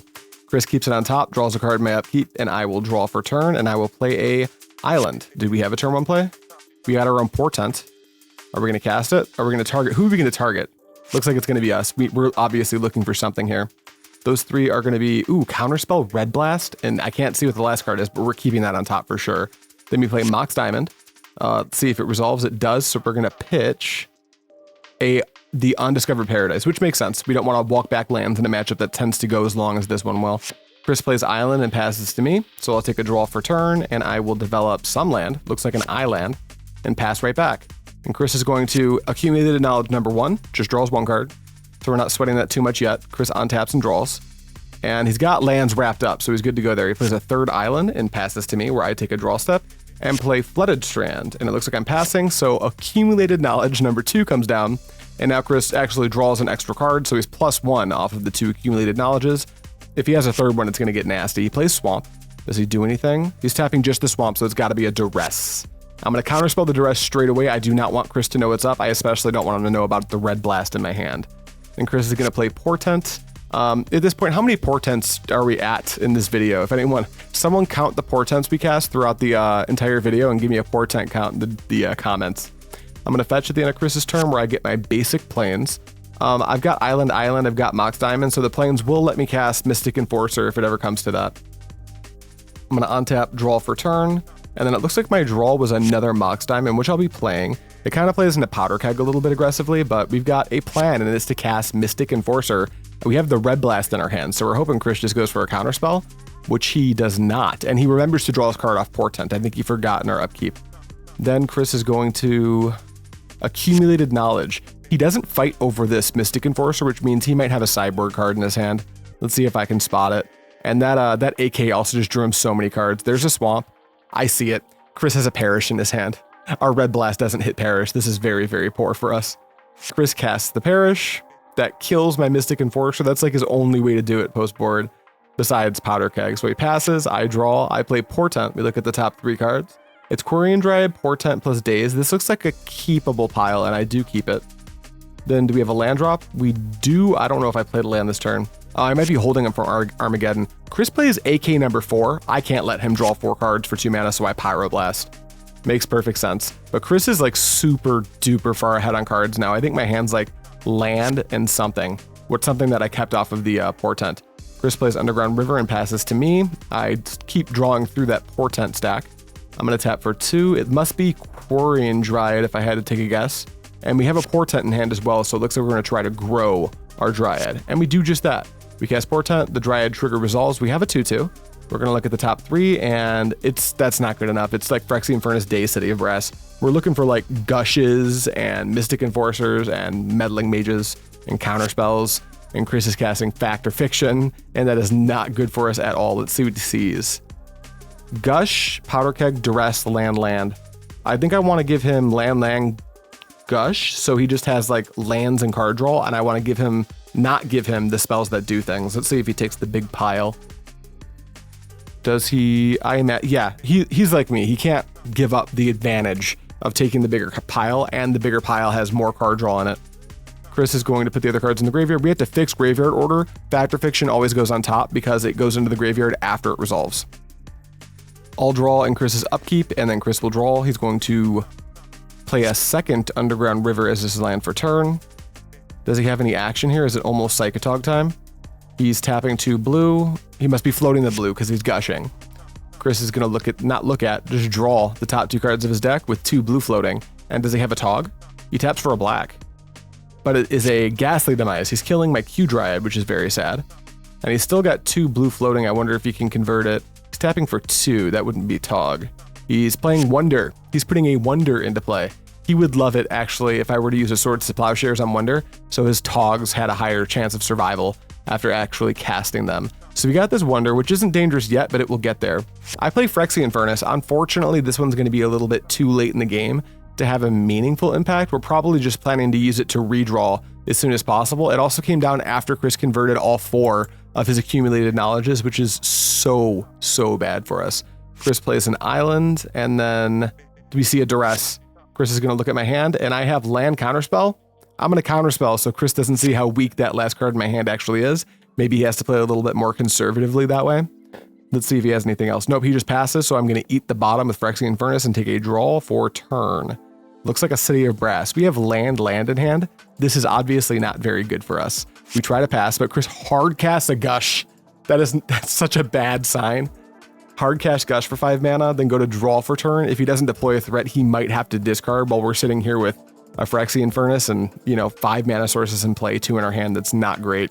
Chris attacks for 2. He's not in a hurry. He's fine attacking for 2 at a time. Cast Portent, looks at the top 3, and does he like them? Nope, he's going to shuffle those right away and present for a cut. We're not even going to bother. I'm pretty sure I know how dead I am here in real time. Chris is going to tap for 2. Is it Gush? He's gushing. Bounce 2 islands, float 2 blue. Is he looking for a Tog, perhaps? I bet he is. And he did just draw one. I would be shocked if he doesn't just present it. If he presents it and I don't immediately draw Counterspell or off of this Phyrexian Furnace or Swords to Plowshares, I think we're just going to game 3. Yep, we eat the bottom.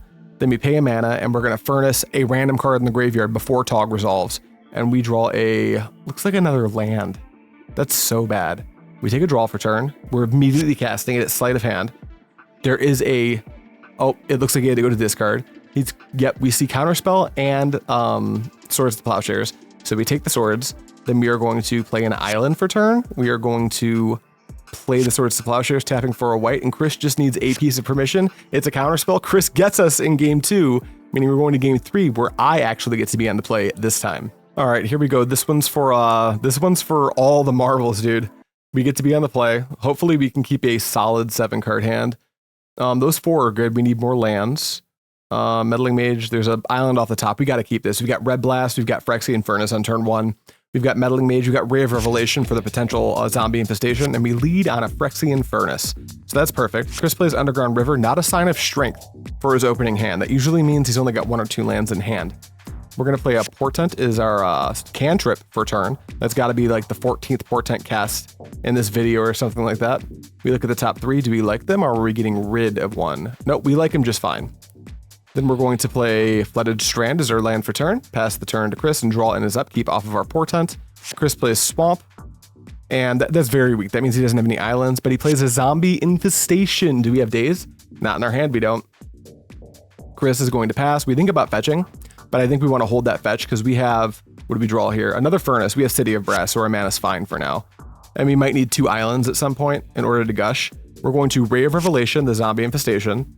Let's see if Chris has a response here. Yep, he's going to discard Wonder, and hopefully he puts Wonder on top because I do have a Phyrexian Furnace. Wonder and Force Spike, and he puts Wonder on the bottom. That's kind of clunky. There's a zombie token, and then we eat the bottom. Unfortunately, that Wonder just disappears. That's actually technically a threat gone just from that one little interaction. But now there's a 2/2, and both our decks are really low to the ground now as far as how much interaction we have for things that are in play. So this 2/2 might actually deal 6-8 damage, but that's not enough to deal lethal, so that's okay. After attacking, Chris is going to pass to me. I'm going to take a draw for turn. Do we have a land? We do. It's an Undiscovered Paradise, but it makes our mana quite good. Might be worth trying to develop a Meddling Mage here, and it looks like that's exactly what we're going to do. This Meddling Mage looks like it's naming Smother. If it resolves. Well, yeah, it has to resolve. I took my notes. So we know that one's coming down. It's naming Smother, so Chris can't. Smother's the most common removal spell in the Tog deck. There's 2 of those, then there's 1 Ghastly Demise, and there's 1 Snuff Out. Chris attacks for 2, then he taps for 2, losing a life for blue and casts an Accumulated Knowledge, which is just fine. That's the first one, and we've got Phyrexian Furnace, so we can stop them from snowballing. They're just cantrips at that point. Chris passes, so I'm going to eat the bottom card out of his graveyard. Then I'm going to untap, return the Undiscovered Paradise to hand, and draw for turn. And then I wonder if we're just redeploying the Undiscovered Paradise. First, we're going to attack for 2, start our clock. We're going to fetch, get an island. If we're fetching right now, and we're getting this island, which we did, yeah, and we're floating 2, we're gushing. We're trying to leverage the tempo advantage we have because Chris is missing land drops. So there's the gush. Chris doesn't have anything to say about it, so we draw Diamond plus something else, which is really good for us right now. We're going to play a second Phyrexian Furnace with one of the blue mana and eat both of the cards in Chris's graveyard, which is super good. Then we're going to put an island in the graveyard to the Mox Diamond, and then play an island as our land for turn. Then do we have anything else here? Can't be, right? Nope. Yeah, we're just going to pass. These Phyrexian Furnaces are also redraws, so as far as advantage and board presence, we are super duper far ahead. Chris taps for a black, casts Duress, and yeah, I think I'm supposed to counterspell this because I've got the Red Blast in hand, so we're going to do that. And then is Chris going to go for the race here, or is he going to hold his token back? He wants to race. So that brings me to 12. Chris is up at 17. Then Chris is going to snuff out my Meddling Mage. That's brutal. Well, we can't Red Blast that, so Meddling Mage goes away, and Chris is the only one with a clock anymore, but Chris did just pay for life, so he's kind of down with us now in the lower end of the life total spectrum. We'll play Undiscovered Paradise, and it looks like I'm thinking really hard about it, but we gotta just jam this Q Dryad. We need to try to end the game before Chris starts to draw his mana sources, and then it gets really bad for us. Chris draws. He's going to, it looks like he drew a Portent, so he might try to convert that now. I think I'm supposed to Red Blast that to keep him off of lands. Let's see if I actually do it.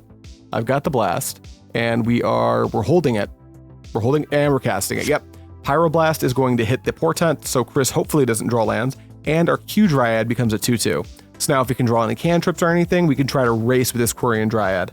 Of course, Smother's an out now because the Meddling Mage was hit, but that's fine. We're going to crack our Furnace to draw a card. Looks like we're looking for just raw card advantage. And then we are going to return the Undiscovered Paradise and draw for turn. And then we are going to replay the Undiscovered Paradise. And our hand's very good at this point. We're going to play Meddling Mage. And this Meddling Mage will also name Smother. So that's our 4th Meddling Mage of the game, and 3 out of 4 have named Smother. Chris plays Polluted Delta. We didn't attack with the Q Dryad, probably because Chris wins the race right now, and we want a 3/3 to be in front of that 2/2. I'm going to draw for turn, and then just pass right back. So Chris draws for turn. And he's still having trouble with mana. Let's see if he can make a land drop here. He cannot. So he passes back. I draw. Looks like I'm playing an island. And do I have anything to say? I've got a Swords to Plowshares. I'm probably not eager to use it on a zombie token. Chris draws and passes. We're going to be doing this for a minute, it looks like. We'll take a draw. And then we tap for a blue. This is huge. Any cantrip's going to grow the Q Dryad, which is going to be awesome. Top 2 cards, we see Portent and Sleight of Hand. It looks like we want the card advantage now, so we're just taking the Sleight of Hand. And then, yep, tap for another one. Cast another Sleight of Hand. A Gush would be ideal here. We'd take a Counterspell. Looks like Gush and City of Brass are the cards, so we're taking Gush. We conveniently already have 2 islands tapped. So now we can just return those to hand and continue to try to keep our tempo advantage going. But instead, we're going to tap the Mox Diamond and try to Swords the zombie token. This does prompt Chris to fetch and drop down to 11 and get an island. Is he going to protect this? Chris knows what this game's about. He knows that he's actually got me under some pressure. If he's got removal in his hand, that zombie can go the distance. So I'm going to Gush in response to that Smother. I'm going to draw, the Counterspell, not the Smother. I'm going to draw 2, and then we'll see if the Counterspell resolves. It looks like it's going to resolve. I'm not going to pick a fight over that. Then I'll play an island out as my land for turn. And then, are we getting busy? Yeah, I think we did the math, and we're going to win the race if we do it this way. We attack Chris for 6. He drops down to 4. I play a Mox Diamond. Chris says that's good, so we're going to drop an island into the graveyard. We have 4 mana up. There's a Disenchant in case Chris does find his 2nd zombie infestation. And Chris is going to draw for turn and play his 4th land. It's a Polluted Delta. Let's see if Chris has any follow-up action. We know that there's a Smother in his hand. He does fetch and drop to 3. So now I'm kind of bummed that I've lost those 1 Fire Ice in my sideboard plan. Because now it's like, well, if Chris has to tap that Underground River at any point, I can just Fire Ice in response. Chris has the Ghastly Demise to hit the Meddling Mage, which is so bad. I'm going to eat the bottom with the Furnace. It looks like I might be digging right now. Yep, sacrifice the Furnace, target the other card in his graveyard, so he's down to just Polluted Delta, and I'll draw a card. Then Chris is going to tap for 2 and Gush. Oh, I see what I was doing. Ghastly Demise needs 2 cards to be in the bin to kill my Meddling Mage, so I tried to shrink his graveyard down, but now he has the Gush, so now there's 2 cards in the bin again, so now it's back down to, does the Meddling Mage die? And the answer is yes. There's no more Meddling Mage. That means he can smother my Quirion Dryad, and annoyingly, oh, he does have to pay for a black using the Underground River, so he's down to 2. But he smothers, and I can't convert this Daze, because that little dice on the screen is Chris's floating blue from the Gush. He casts Portent, I Daze in response, because now he's out of mana, and now we just need to find Fire Ice, and we can clean this game up. But we are at 7, so that zombie token is going the distance. It's actually kind of insane how much work this token's been doing. I play an island, I pass back. So this is the point in the game we're at. There's a zombie token, and my hand is like kind of okay, but I really don't want to Swords to Plowshares a zombie. Chris attacks me, I go to 5, I draw for turn. No lands to deploy these diamonds, so I'm just passing back. Chris draws, I'm at 5, he's at 2, he attacks for 2, I'm at 3, he's at 2, he plays an island and passes. I'm gonna draw for turn. We play an island and pass back. Chris untaps and draws for turn. What are we doing here, Chris? He plays a swamp, attacks for 2. I can't go to 1 because I've got a City of Brass, so I'm gonna tap for a white and try to Swords to Plowshares that zombie. And Chris says this one's fine. You're down at 3 now, and the Swords is going to put Chris up at 4, taking him out of range for that Fire Ice, which I almost wish I didn't cut just because of this last game. That doesn't mean I shouldn't have cut it. Oh, sorry, Fact or Fiction Counterspell. Pretty easy conversion there for me. That doesn't mean I shouldn't have cut it. It's like kind of confirmation bias. It just happens that it would have worked out well in this game for me to have drawn another Fire Ice. Chris plays Swamp and passes. I on tap. This is still a very close to the wire game. It's going to be, regardless of who wins, it's going to be tight. Maybe not so much anymore because Chris casts Fact or Fiction, and this one resolves. So let's see what we see here. Psychotog, Accumulated Knowledge, Duress, Island, 2 Psychotogs. Oh, that's so bad for me, you guys. Looks like I split Tog Spell, and then I put the Island with the Accumulated Knowledge pile. And Chris is going to put down the Duress Psychotog pile, pick up the big one, and then cast the AK from his hand. And this is looking pretty grim. Chris now has a start card advantage over me, and he's not at 2 anymore, so Fire Ice is no longer a draw it, protect it, win the game play anymore. Chris plays a Psychotog. I don't have Counterspell. I don't even think I have a Swords to Plowshares right now. I take a draw for turn. It's a Mystic Enforcer. That's actually meaningful here. Okay, we drop Mystic Enforcer. That will kill if it resolves and connects. And Tog cannot attack through it because it's got Pro Black. Chris is going to pitch Circular Logic to the Psychotog. Do I have a follow-up? I've dropped my hand. We got Chris wins this tournament and that sweet Reanimate that I doctored up for first place. I do get the Weatherbrave Fair, which I was pretty happy to get here. Those games were played very well. Chris really showing off just what a tight and patient player he is. There's his dumb face. And how'd you guys like that? I know this is a super long video. It seemed kind of weird to vary the lead and like not drop the finals as its own video, but I'm hoping that there's people out there like me that want to watch super long form content and enjoy an entire tournament. If you guys would really like to see, like, maybe don't make this type of video and just drop the finals as its own thing, I would entertain that, but I want to try this as an experiment because I, for one, like, I don't know if you guys watch like Creepcast when Dagoon and Papa meet. I watched Mother Horse Eyes. I watched super long videos, so I'm hoping that maybe there's some of you that enjoyed that too, because the cap for our videos on this channel is like, the average is like 20 minutes and the cap's been about an hour and 10 minutes. So this should be a nice long watch for you, especially since the weekend's coming up. Maybe you can hang out, do something cool on the weekend and watch this at night or something. I don't know. That's all I have for you. Remember that if you're watching this on the day of upload or the day after this weekend, we had the Pandemonium Premodern Championships, the actual championship finals for this event you just watched. This was the Summer Series number 4. Then we have 5. The 6th one is the Championship Series. $15 entry, 1 p.m. Pandemonium Games and Hobbies, Garden City, Michigan. Come check it out if you're anywhere near us. But that's all I have for you today. Thanks for watching this marathon. Thank you so much for watching. As always, I'll see you next time.